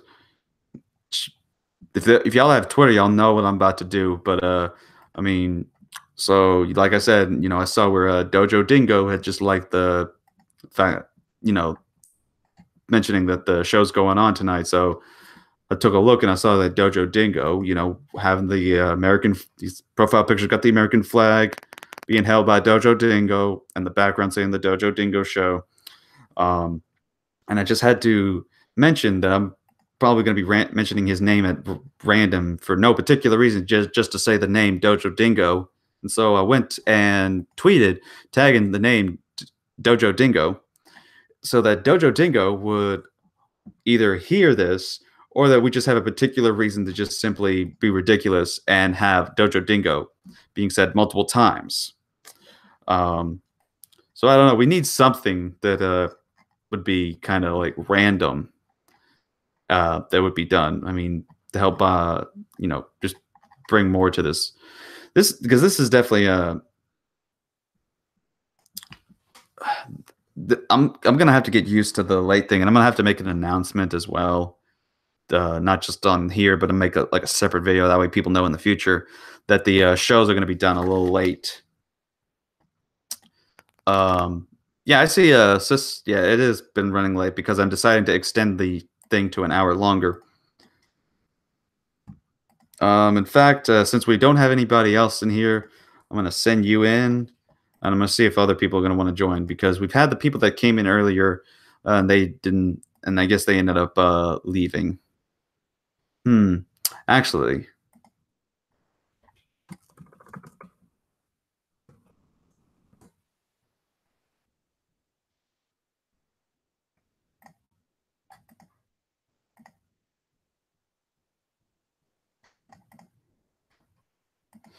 All right, so I'm going to try something else to try to get Ave in here. We're on a mission. By the way, just Dojo Dingo again, because why not? I swear, if he is in the live chat or something, that would be amazing. All right, so there was something that I had seen a while back, and that is and I want to test it. Try to get people joined by link.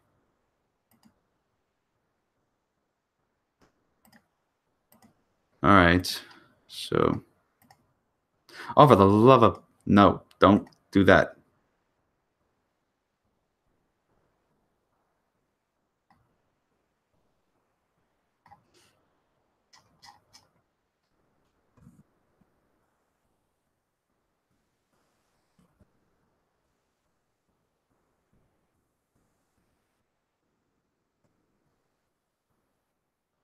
All right, I think we actually figured a way how to solve this for Ave. So maybe we can look that. What the heck? Wait a minute. I may be stupid, which I probably am. Is wolves a cool, Simone? Because I know that cup of tea joke anywhere. You know what? Why not? Get here. Sure, I'll get a cup of tea, but you're gonna have to come in here and offer it. So, there. Get in here.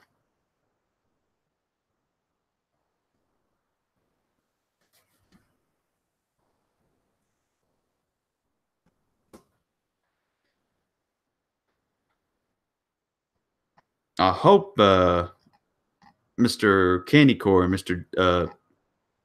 What's his name, hasn't fallen asleep on me. Because it's like the time I actually figured out.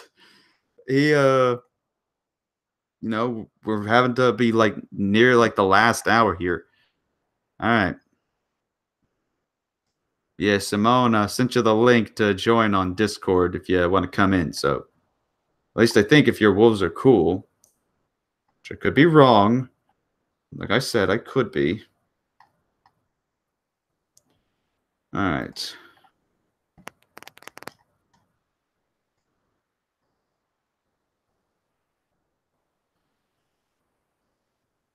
All right, let's see here. Abraham is said to have faith in Genesis 12. He was 11:8 when he left Ur. Again in Genesis 15:6 when he believed the promise. James 2:22 says he's justified by works at Isaac's offering. No, here's the thing.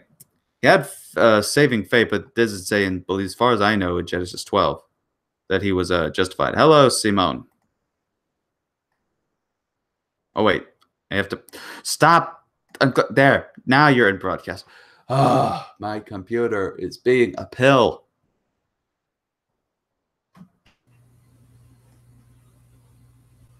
Hello, Simone. Hello. Hello. And then, of course, followed by Sister, another lady. Hello. Except she decides to do some kawaii voiceover thing where she sounds like one of those idol girls or magical girls or whatever you kids have in anime these days. Wait, what the? Oh my god! What? It worked! Yes. So we got Ave finally, at least in the group chat.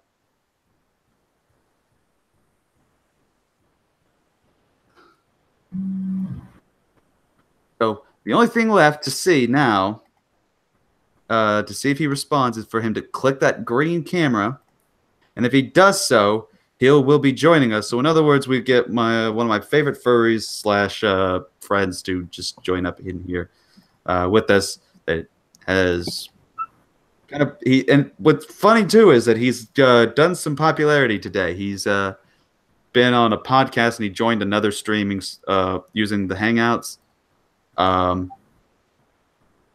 So we'll see where that goes. His icon disappeared. Just to make sure in the future that I keep up with him, I'm gonna do what I can to make sure that he's on our list to add into the Hangouts in the future. So there we go. All right, he says I cannot speak. Looked like it said that he was typing. So come on. All right. So while he's doing that, does anyone in here have a question? Would you like a cup of tea? I would. I would, yes. Okay. We'll have a tea party. It'll be cyber tea. I know, right?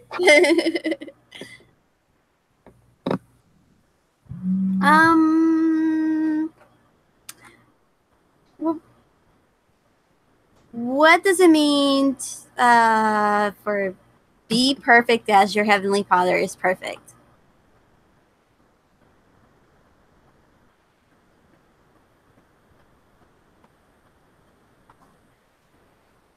So be perfect as your heavenly Father is perfect. Yeah. Okay, so let's head to that. Do you remember what the verse is? I can look it up, but I think it's in Matthew, but I listened, I re-listened to it on that 1970s version of Jesus of Nazareth. I know it's in Matthew because that's yeah, Matthew chapter 5, verse 48. By the way, I'm gonna have to be switching screens, so please somebody keep a check on the thing if Ave shows up. But it's Matthew chapter 5, verse 48 is where we're getting the passage here. Let's take a look. Matthew chapter 5, verse 48. Be therefore perfect, even as your Father, which is in heaven, is perfect. So it's mostly referring to the issue of pointing out that there are people that would proclaim to be, living righteous, but in reality they are living, and there's the key phrase, that they're living a lifestyle of sinful unlawfulness, meaning that they desire the flesh more. So they're going to live in that, and as a result, they're not perfect, they're not holy, or complete. In other words, they do not desire to be. So we're saying, be ye therefore perfect, even as your Father which is in heaven is perfect. Are you and that sure? We are to. Are you? I'm not done yet. I'm not done. Okay. Hang on. There's more to it. So, in fact, to help explain this further on a authority on this that translates the Bible and interprets it, John Gill, be ye therefore perfect as your Father, says this perfection is to be restrained to the subject Christ is upon, love to men and not to be referred to any other or every other thing. Wherefore Luke 6:36 it is, be merciful as your Father also is merciful, and regards not a perfection of degree in that, but objects and quality. That is to say, not that men may or can or ought to be as perfect in love as to the degree of it, or as God is. That is impossible. The as here is not a note of equality, but of likeness.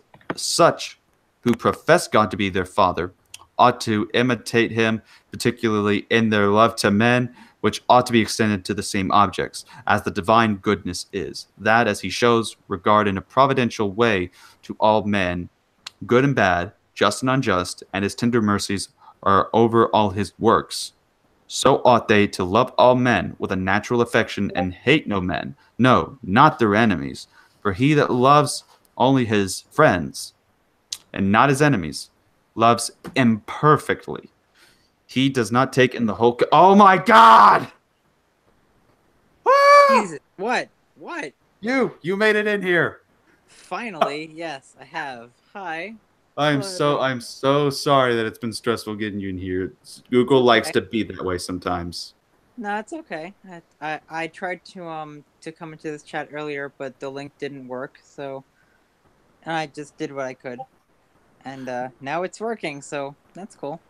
Well, and now you're here. The star, the real star of the show. No. Yes. Face it, all 74 episodes of this have been leading up to this one moment, and that is to have Ave Nova in here. Aw. Well, hi guys. Hope everyone's having an awesome night. It's really nice to see you. Having a fantastic night. Great. Great. By the way, intro to all the newcomers here. This is a new guest of ours who I hope in the future will make it to more of these. And now that I actually followed you on G+ and all that, it should be easier to get you in here now in the future. Yeah. So, and of course, I see before I read some hilarious comedy gold from Ronald. First of all, intro. Sister Hipster and Simone. This is Ave. This is one of my favorite, awesome, not just furry friends, but just friends general. Like, this guy is like the most awesomest awesome-o guy that you will ever meet in your entire life, guaranteed. Besides Jesus. Oh, RC, you're so adorable. How you doing? Hi. Hey, what's up, guys? Oh, it's so awesome to be here. Like, finally, like, I'm so excited. Oh my god. Yeah, you definitely seem excited whenever you're in the live chat and we're bringing these conversations. Yeah, of course. And how does it feel now to be actually in it? Great. I'm sorry that, like, I randomly popped in and, like, I'm sure that you were in the middle of something. Oh, no, you're good, man. Like, the main thing that is that, like, I have a thing where it doesn't broadcast people immediately. Okay. And it normally, if you have a computer, you'd be muted the entire time. But because I'm assuming you're on your phone Yeah. or a pad, Well, that it doesn't work that way. You could still talk even if you're unbroadcasted. And so, just when you heard that, and I was like waiting for you. So following the anticipation and me trying to answer the question, it like took me all surprised, and I'm like freaking out like a fangirl, kind of. Because oh my goodness, he's here! Oh my god! Right? Like, what the heck? Like, oh my god! Hey. Yeah. Wow. Yeah, yeah, we're crazy like that. We're crazy sometimes. Just a smidge. Just a tad smidge. Yeah. Whatever. So, to sum it up, that's basically what Gil was saying, is that the perfect is referring to an issue of the essence, and as we see in Luke 6:36, the parallel is to be merciful. So the issue that's mainly focuses on love, and as Gil would conclude, to be perfect is to be sincere and upright. In this sense, is the word often used in answers to the Hebrew word that would normally be used, which signifies the same. See Deuteronomy chapter 18, verse 13 says, "Thou shalt be perfect with the Lord thy God," which is the passage that Christ seems to refer to. And the sense is, be sincere, be upright in your love to all men, as your heavenly Father is hearty and sincere in all his affections to them. Mhm. Does that help out any? Yeah, I don't like the way that's translated, though. That was very confusing as a kid, and it was confusing to hear. Well, the word that is used is a teleos, which means complete, perfect. So, the literal translation would lead us to that particular passage. But as you see in other passage in Luke chapter 6, verse 36, it's the same story. It says, "Be therefore merciful," but it's a different Greek word, and that is oikterimon, which means compassionate, tender, merciful. So I think if we look at both of those accounts of the Sermon on the Mount and compare them, we can kind of help get a fuller understanding of what's going on there. So I hope that helps you out there. Okay. All right. So then let's go to Simon, and then we go to Eve for what question he has to offer. Oh, yes, great. Well, I mean, I haven't really been in this chat too long. I've been like back and forth on Telegram and stuff, so I'll listen to what you guys have to say, and then if I have questions, I shall do that. And remember, there's no such thing as a stupid question, unless it comes from Ronald. Then that's a stupid question. Oh, wow. Which reminds me, what did he say? Oh yeah. Do you know if Ken Ham teaches Lordship salvation? And what are your thoughts on the Ark Encounter? As far as I'm aware, I think he does. And as far as me and the Ark Encounter, I'm not so big a fan of that idea of using that money to make the whole Ark Encounter thing. I'm surprised he isn't like going all crazy in the chat as he used to. But we'll see what he'll do later. Since I guess I've acknowledged him, he's like waiting for like Senpai to notice him.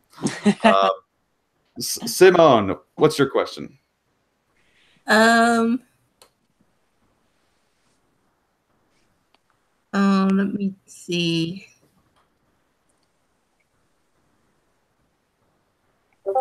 Oh boy, I think I'm questioned out. I'm trying to think of one.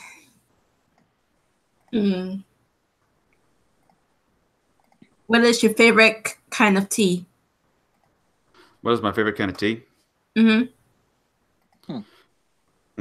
Well, my favorite kind of tea. Good old-fashioned Southern sweet tea. Because I am a man of simple things.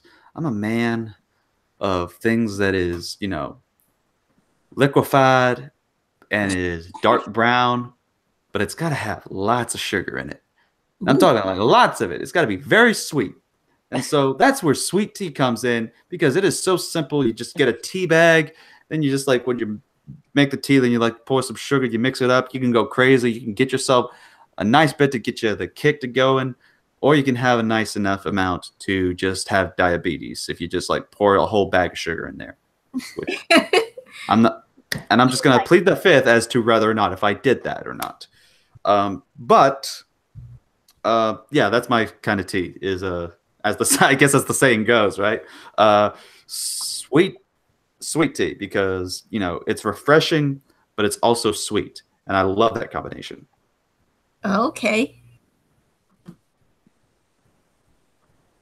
Yeah. All right. Sounds pretty good. Yeah. That leads us then. Thank you for your question, by the way, Simone.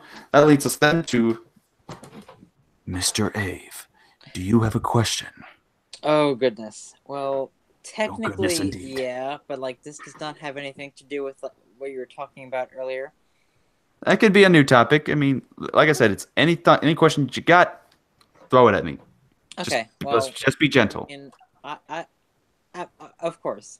I mean, I've been a Christian all my life, but there are some things in the Bible that I don't necessarily believe in. One of them is the Great Flood of Noah.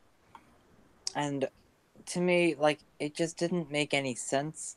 Like, that it was, okay, it rains for 40 days, 40 nights, whatever. And the entire world was flooded. But, like, I was wondering, like, how many people actually believe that? Like, was the entire planet actually flooded? And only Noah's family was the ones who lived? Like, I honestly don't think so. Well, here's the thing. I would say that I would agree that I think that Noah's family, on this particular instance, was the one to live out of the whole world. In this case, that particular land that they were part of. Yes. Okay. There is a good discussion that is on YouTube that you can find with Michael Heiser, who goes into this, who is an ancient Near Eastern scholar that looks into the Semitics, the Hebrew language, and how someone in the ancient Near East would understand what they're using by the term of the cosmos, or the Kol Eretz that is followed afterwards with it, and how an ancient Near Eastern person would understand this. But there was a video I made in response to some atheists a while back. Okay. I mean, I'm not an atheist. I'm just saying that. Oh, like, no. I know. I'm just saying that there was I know there was somebody that brought this up as to the issue of the age of the flood, and in that I brought up a few things that mentioned the issue, and I'm going to pull this up to show these papers. For example, the National Center for the Science Education wrote an article a while back, and this is secular. This isn't Bible or anything, but they're saying that yes, Noah's flood may have happened, but not over the whole earth. In which it talks about that you don't even have to go to the Bible. You can look at the geological data that there are certain areas that we could look at, which is the Mesopotamian area of which they're suggesting the flood would have leaked in at, and of course there's my creepy looking face right there. Yeah. But you have the certain regions that are planted out that they would have been at, and we have the documentation of where this would have been, and we have good justification, I believe, to suggest. Okay. Good, because like that was like kind of the basis of my question, because like I'm a historian and stuff like that. Like I was wondering like how this global flood could have happened. Now, at that time, in like biblical times, like 3,000 years ago, most people lived by the rivers. They lived in the Nile. They lived in the Mesopotamian area, the Tigris and Euphrates. Like all people lived pretty much like by the rivers and by water systems. And so if there was going to be an influx of water, of course they're going to be affected by that. And that would make a lot of sense. But I don't necessarily believe that there was a global flood that encompassed the entire planet and killed everything. Like, I don't know.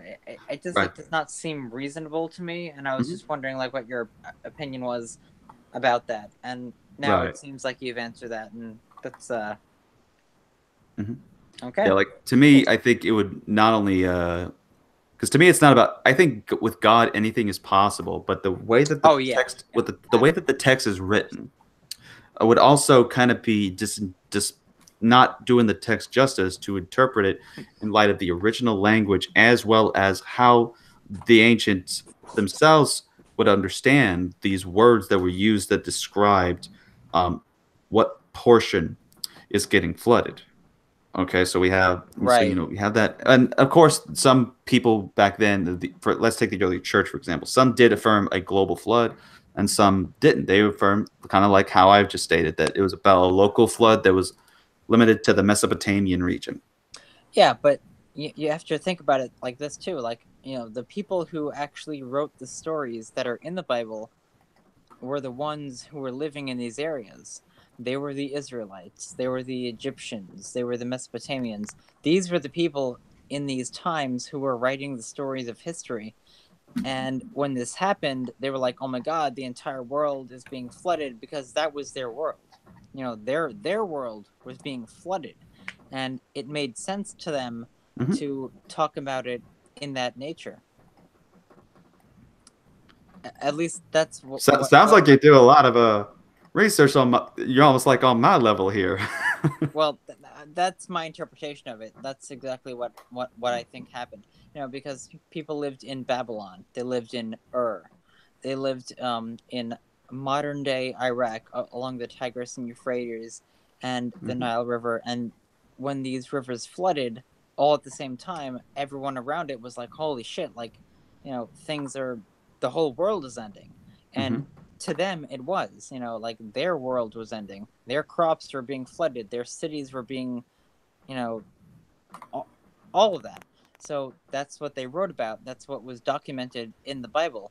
But then when I hear about Noah and his family and him taking, you know, 2 of every animal on this ark, I'm just not necessarily sure that I can really believe that fully, because I don't think that it happened worldwide. I think that this happened in biblical times. You know, the people that were actually documenting the history of their lives in the Bible, like that's what they were talking about.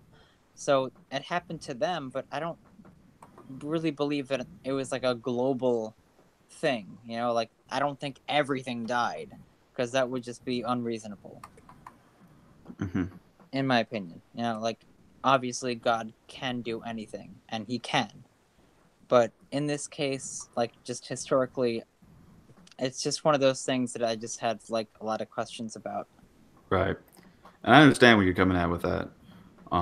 So, I mean, to me, I mean, I think we're sharing the interpretation that, you know, it's referring to a local thing. And I think they can still affirm biblical inerrancy and that the Bible is inspired, even in that, because we're just taking it how basically we're viewing how the Israelites who wrote the text while still being God inspired, that's how they would have understood it. And if that's the account and that's what happened, there's still a punishment because the focus is on these specific people who had sinned against God, and the purpose is to wipe them out, but while leaving the one group, the family of Noah, to be that of the remainder that helps to rebuild and repopulate it, which could also, for some people, they have the objection, well, then they did incest later on.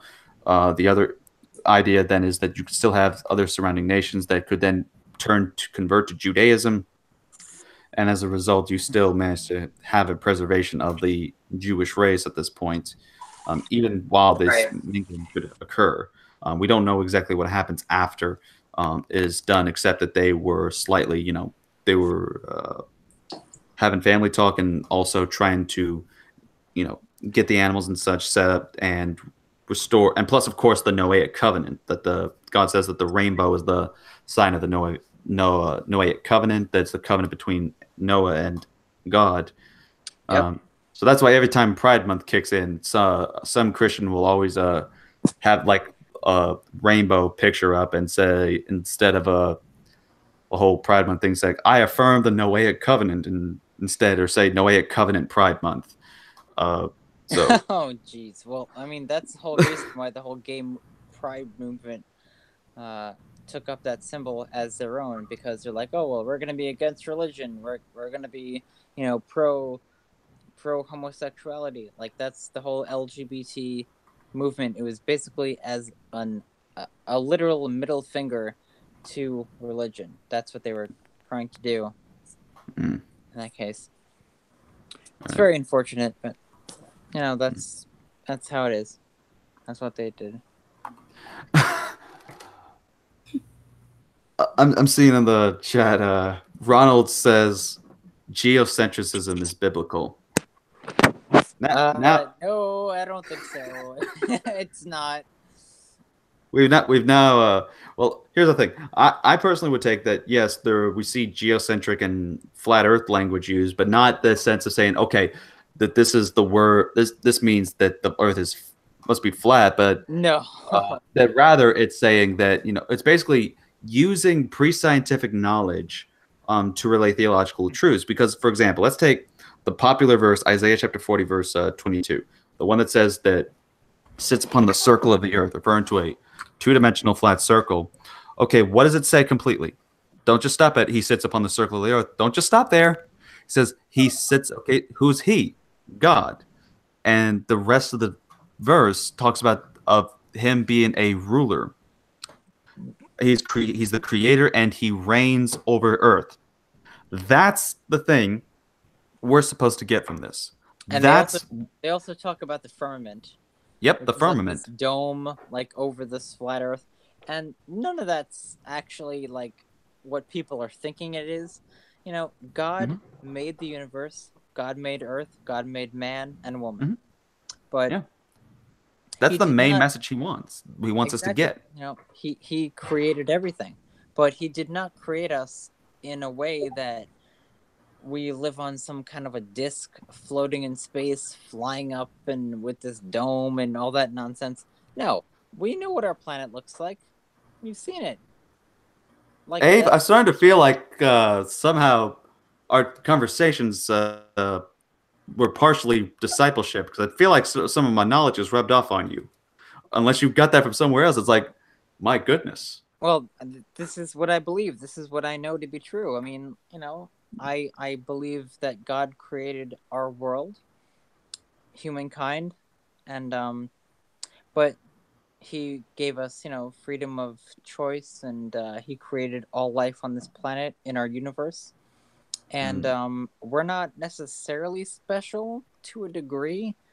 Like, I mean, everyone knows what our planet looks like. It's an orb, it's a blue marble in space. Mm-hmm. It's not flat. Right. Like, anyone who thinks that, like, I mean, come on, like, just get real. Ladies. Like, come on. I mean, really? Like, what the heck? I was thinking about, like, since they think about flat Earth, well, what about other planets that they're flat too? Exactly. There are no other planets. It's all illusion. No. And it's all CGI from NASA. From NASA.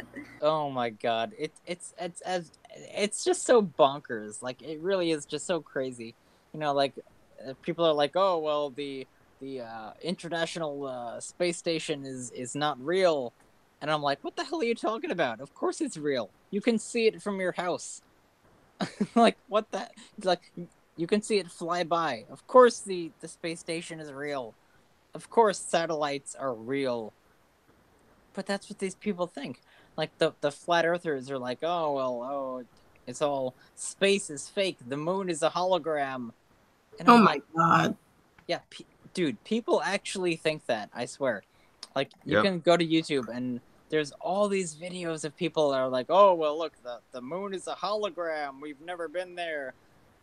And I'm like, what the hell? How is the moon a hologram, considering the fact that not only have we landed there and taken rocks from the surface, but 500 years ago, people knew that the moon was there. Like, they documented, like, it's in all of our history. The moon is flat, that's why. And that is why every time you go to that's why every time you go to an anime convention or an anime forum and you see Earth-chan, never say She is flat. I saw Oh my God. I saw one at Louisiana May when I went there, and Crazy. and I swear someone ran up and said and shouted that she's flat. She was offended. She was tearing up because why? You call her flat. I mean, this is what happens moon when you is accuse planet Earth Oh my God. of being flat. that you make Earth cry. This is why we cannot have nice things, people. You know, this is why aliens won't talk to us, because we're so fucking crazy. They're like, oh, well, they think that their own planet and their moon are flat. Well, fuck that. The aliens are like, well, I'm just gonna leave. That's it. Like, they don't want to talk to us. They think we're bonkers. They think we're crazy. I don't All blame right, so someone's wanted me to ask what are my thoughts on the Australian pastor who was deported. Jesus Oh, is Lord. Jesus the Lord is clarifying, saying that he was kicked out of the country for preaching against Islam. Wait, was this in America or Australia or like what?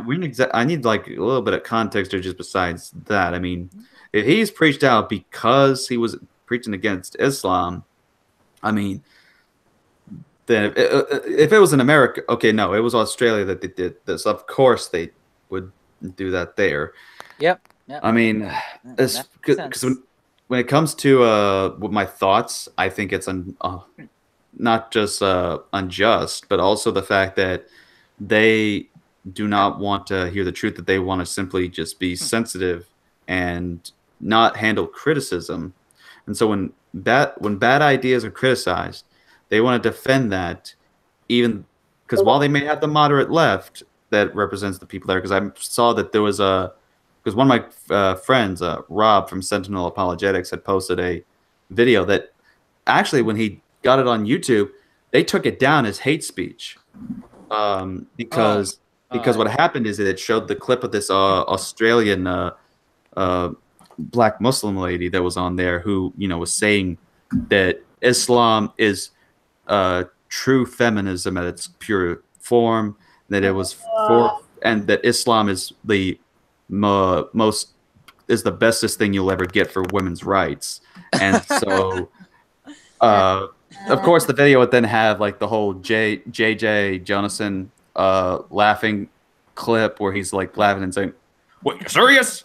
And what then, a joke, right? Oh yeah, and then it shows what he normally would do, and that is that he plays like an hour lecture from Usama Dakdak, who is a person who he wasn't a former Muslim, but he is a Arabic speaker, and he translated his own Quran, where he basically says that he's translating it in a way that the Arabic translators of the Quran will not honestly translate certain verses. And so he basically explained, where Islam is terrorism, as well as, especially for Sharia law, not even good for human rights. And so that got taken down, and so he posted it on Facebook, of course, for people to see, which I don't know how long it'll take for that till that gets taken down, because Facebook. Jeez, I really just don't understand that. Why are people like, okay, you have a group here, the radical Muslims who are actually trying to oppress people. They are racist, they're hurtful, they kill gay people, they treat women like second-class citizens, and I don't know why people don't speak out about this. And the people that do are attacked. They're called, "You're an Islamophobe, you're a racist, you're such and such." But it doesn't make any sense. Like this is a religion who does not treat people fairly at all. I mean, they actually hurt people constantly in their entire government. Like their entire governmental establishment is like this. And they have laws against gay people, against women, against anyone who's not a Muslim, to be honest. And wow, I don't understand why people who speak out against this abuses are attacked in their own countries. Like, if I were to say, well, I think that what Islam is doing to gay people is wrong, I would be called a Nazi. I would be called a xenophobe, a racist, or whatever. But that's what they're doing over there, and people don't get this. And like, this is where feminism, even though I completely do not agree with modern day feminism, I think that, you know, women need rights over there because they're literally being oppressed, and it's sick. It's sick what's happening over there. It's absolutely horrible. Yeah. By the way, one more. We had another comment from Ronald. We had a serious thing for a little bit, but he just commented saying, "Do you believe that the United States Holocaust Memorial Museum brings a curse upon the United States?" Oh, come on. Here he goes again. Here he goes again with the Holocaust nihilism. So you know what that? You need know what that gives you? No. Sarcasm, CA. I mean RCA. Huh? You should be more fluid in sarcasm, RCA. Yeah. I mean, like, come on, like, what curse? A curse? No, of course not. We're trying to just talk about people that have died in this horrific situation, and we want to honor their lives. That's pretty much all it is. Yeah.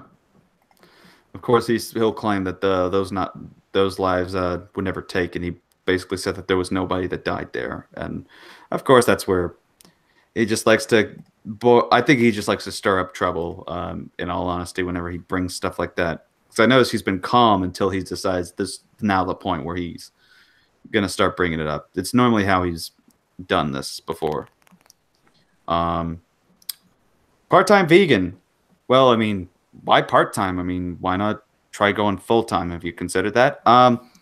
What's the topic? Are you handing out links? Let's talk flat Earth, or maybe about Jesus. I personally don't know you, so if you can conversate and send your questions on here, ask me anything, and we'll see. Oh snap! I forgot to keep up with times. 7 minutes till we decide to go off air. Oh, I know, but hey, consider this though. Next time, you can be on here for a fuller period of time, because now we know how to definitely get you in here in case something like what happened earlier goes wrong. Oh, hey, Rainbow SpongeBob just entered the chat. Yes, what I'm seeing the meme caption and mistaking it for the name, Standing for Truth, and JMD Apologist. Why is everyone coming in at like the last minute? I'm thinking. I don't know. Why? Oh, jeez, I don't know. I just got off work, so sorry. Well, now you know how I feel when it came to your hangouts. Looks like the party's just getting started. Yeah. And JMD is here. What's going on, man? Not much. Yeah, JMD, I'd like to introduce you to my furry friend, Abe, who was like the most awesome person besides Jesus. Aw, thanks a bunch. Hi, guys. It's really nice to be here. And nice Hiya. to meet you guys. Hello. So, okay, so I'm gonna take. How about this? We're gonna do like. I'm gonna try to do a lightning round. I'll see how fast I can do as quick as I can. The reason why is because I don't have enough time to.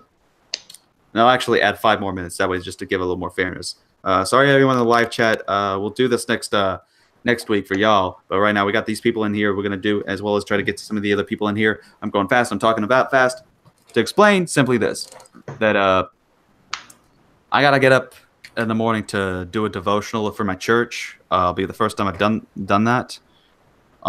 So want to make sure I get enough rest as possible. So that's why as soon as we go off air, I'll be heading out and getting some shut-eye. That is, unless Ave decides to message me. That being said, okay, let's go and do this down the line, and we're gonna make sure we do this quick. No going back and forth like before. We're just gonna make a simple question. I give an answer, and we have to. That way, we can get people down the line. Okay. So starting from at least on my screen where it's going left to or right to left. Standing, do you got a question? Yeah, I just wanted to know: are you theistic evolutionist, old Earth, young Earth? I affirm theistic evolution. Okay. That could go down a conversation, but unfortunately, we do not have the time. Exactly. That could go down a rabbit trail. I was just, I was curious. Maybe next time. Maybe next time. All right. Yeah, that'd be a good discussion. I'd love to have that. All right. So, sister, you got a question? Have you heard about the issues with the sexual harassment with Momo-chan? And if so, what are your thoughts? Okay, first off, the heck is Momo-chan? Second of all, what kind of problems are concerning that? Well, this person is a cosplayer, and this person has been doing some sexual harassment at these conventions as a cosplayer, and did also some lying and all that jazz. What? Wait, so a female cosplayer is doing she's doing the sexual harassment? Yes, and she blamed it on her ADHD. What? Yep. Well, I'll be. Yeah, I'm seeing some of the videos, so I have a feeling of who, at least who she looks like. Well, and it looks like she's like legit in terms of like the popularity she's gotten for herself. So I can believe that. Well, I haven't heard or really delved too much into it. Who this Momo-chan person is, but if what you're saying is true, is that she's sexually harassed people, I mean, that's wrong. And even if you just, like, for example, there are things as me as being autistic that people will try to use, well, I'm autistic, so that kind of justifies this. No, I mean, it's using your disability as a excuse for you to just go do things. There are some things you can actually control, even with the things that you have and the condition that you have. And so if you are able to not sexually harass people at stores or in other places, or at past conventions you've been to, then I'm pretty sure you are in full control, just like you were in full control whenever you did this moment that caused someone to say that you sexually harassed them. And then you use the justification to try to avoid it, that, well, it was because of ADD. That's being irresponsible, not holding yourself accountable. And so that's my thoughts on that. There's physical evidence, like one documented physical evidence online that she touched somebody's butt. Uh-huh. Well, this is why you always ask people. Anyways, so yeah, thank you for the question there. JMD, do you got a question? Yeah, what's your devotion on tomorrow? Good one. My devotional is going to be on the subject of apologetics, but not in trying to like give a lecture, but rather it'll be on 1 Peter chapter 3.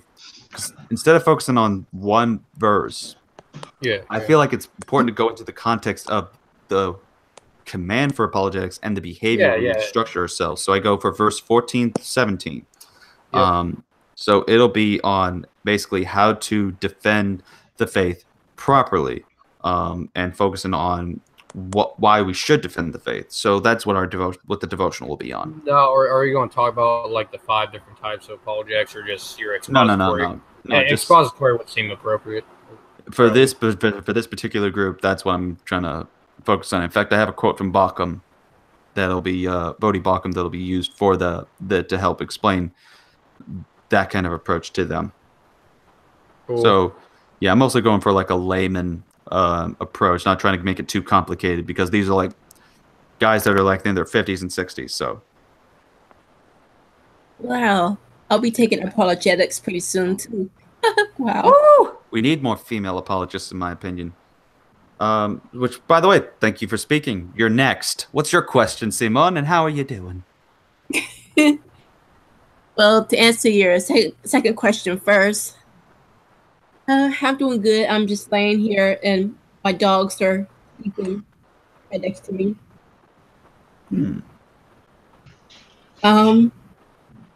As far as a question goes, wow.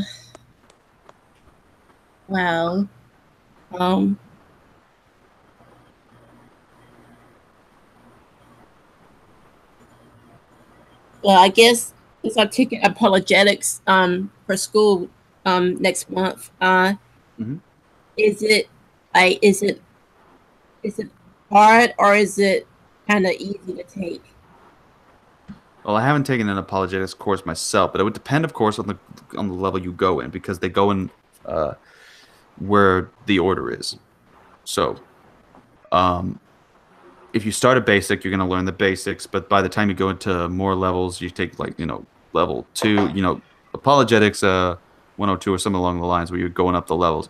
You're going to learn more information, but it's also going to get more complex. Like start learning the origins of certain apologetic methods, get into more arguments or skepticism and criticism. So though it depends really on what you're taking exactly.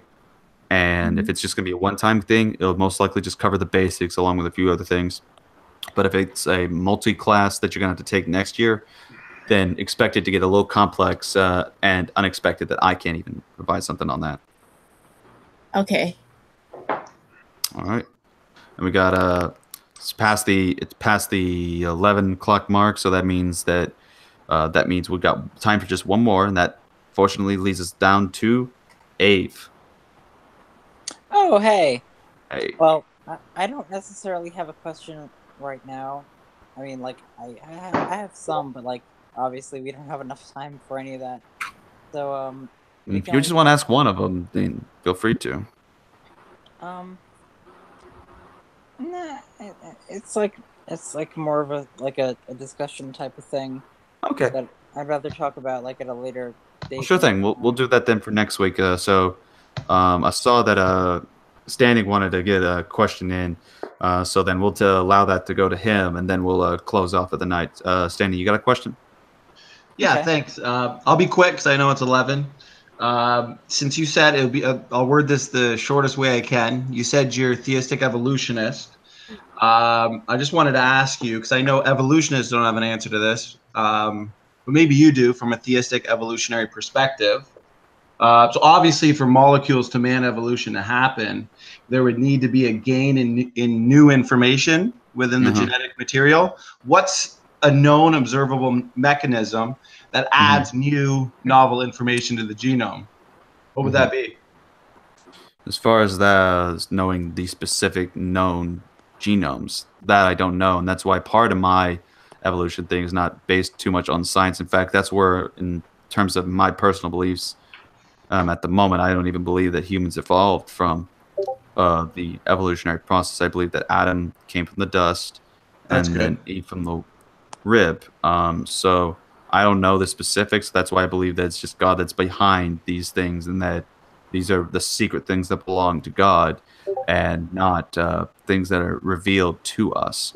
So that's why I leave that knowledge to him on that.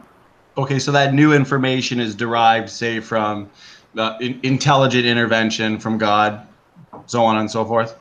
As far as my knowledge goes on the subject matter, yes. Which is good, because obviously the evolutionist, the atheistic evolutionist, has no answer to that, since we know mutations overwhelmingly cause a loss of information. But I guess from the theistic evolutionary perspective, you can kind of fill in God there, it sounds like. Right, because we believe that God is able to operate how he wishes. True. Okay. Yeah. Thanks for the. I kind of wanted to ask that because I know the non sequitur shows in there, and I know we all love them very much. So, awesome. Thanks. Right. I was gonna try to allow Cirrus to ask a question, since I felt bad the fact that he came in literally as we're about to wrap up, and he shows up, but I think he somehow may have caught that or something. I don't know, but it's just kind of very coincidental that he ended up leaving around that time we're about to wrap up here. So actually, I see Aries says mutations cause new information, but mutations cause a loss of information. That's like saying, hey, I'm going to get rich by losing money. I mean, come on. That's Aries is also, I mean, I personally haven't taken much that he says seriously regardless, because I mean, he's as far as what he's done in the past on my channels, he's just simply kind of trolled around a bit, so I don't really take too much in what he says into consideration. So that being said, to add something. So that being said, I want to. It was past time. Wow. I'm gonna have to definitely be very prepared for the future because, yes, we're gonna start doing these for 3 whole hours instead of 2, which allows more time for people to come in and ask questions, especially in some case for people like JMD here to get done with work or any other tasks, and then get to ask questions and do that whole shindig. I almost thought I saw a cockroach. That would have definitely made me not want to sleep tonight. Oh. Then, but so yeah, we'll do this next week, same time, 8 o'clock p.m. Central Standard Time. So if y'all want to mark that on your calendars or get ready, we'll be sure to do so. Updates for announcements. I'll probably be again, we don't know because I know how unpredictable he can be. But so far, Max Colby of Red Pill Religion has agreed to do a debate, or not a debate, a discussion that he wanted to have me discuss Protestantism, which he believes is a atheist making machine, and that Catholicism is a more proper way to do it. Of course, this is just him just being upset that I called him out on his certain behavior that he did, in my opinion. But he wants to have a discussion because he sees the particular belief that I have to be that referring to Protestantism and sola scriptura to be a cancer to the world, and it creates atheists. So we'll see how that turns out, and either it'll be Thursday or sometime in the future as well. Jamal Williams wants to do another debate on is Christian rock music Christian, or can Christian rock, listen to that music? So we'll see how that goes. But till then, hope to see y'all next time. And this has been your boy, Reformed Christian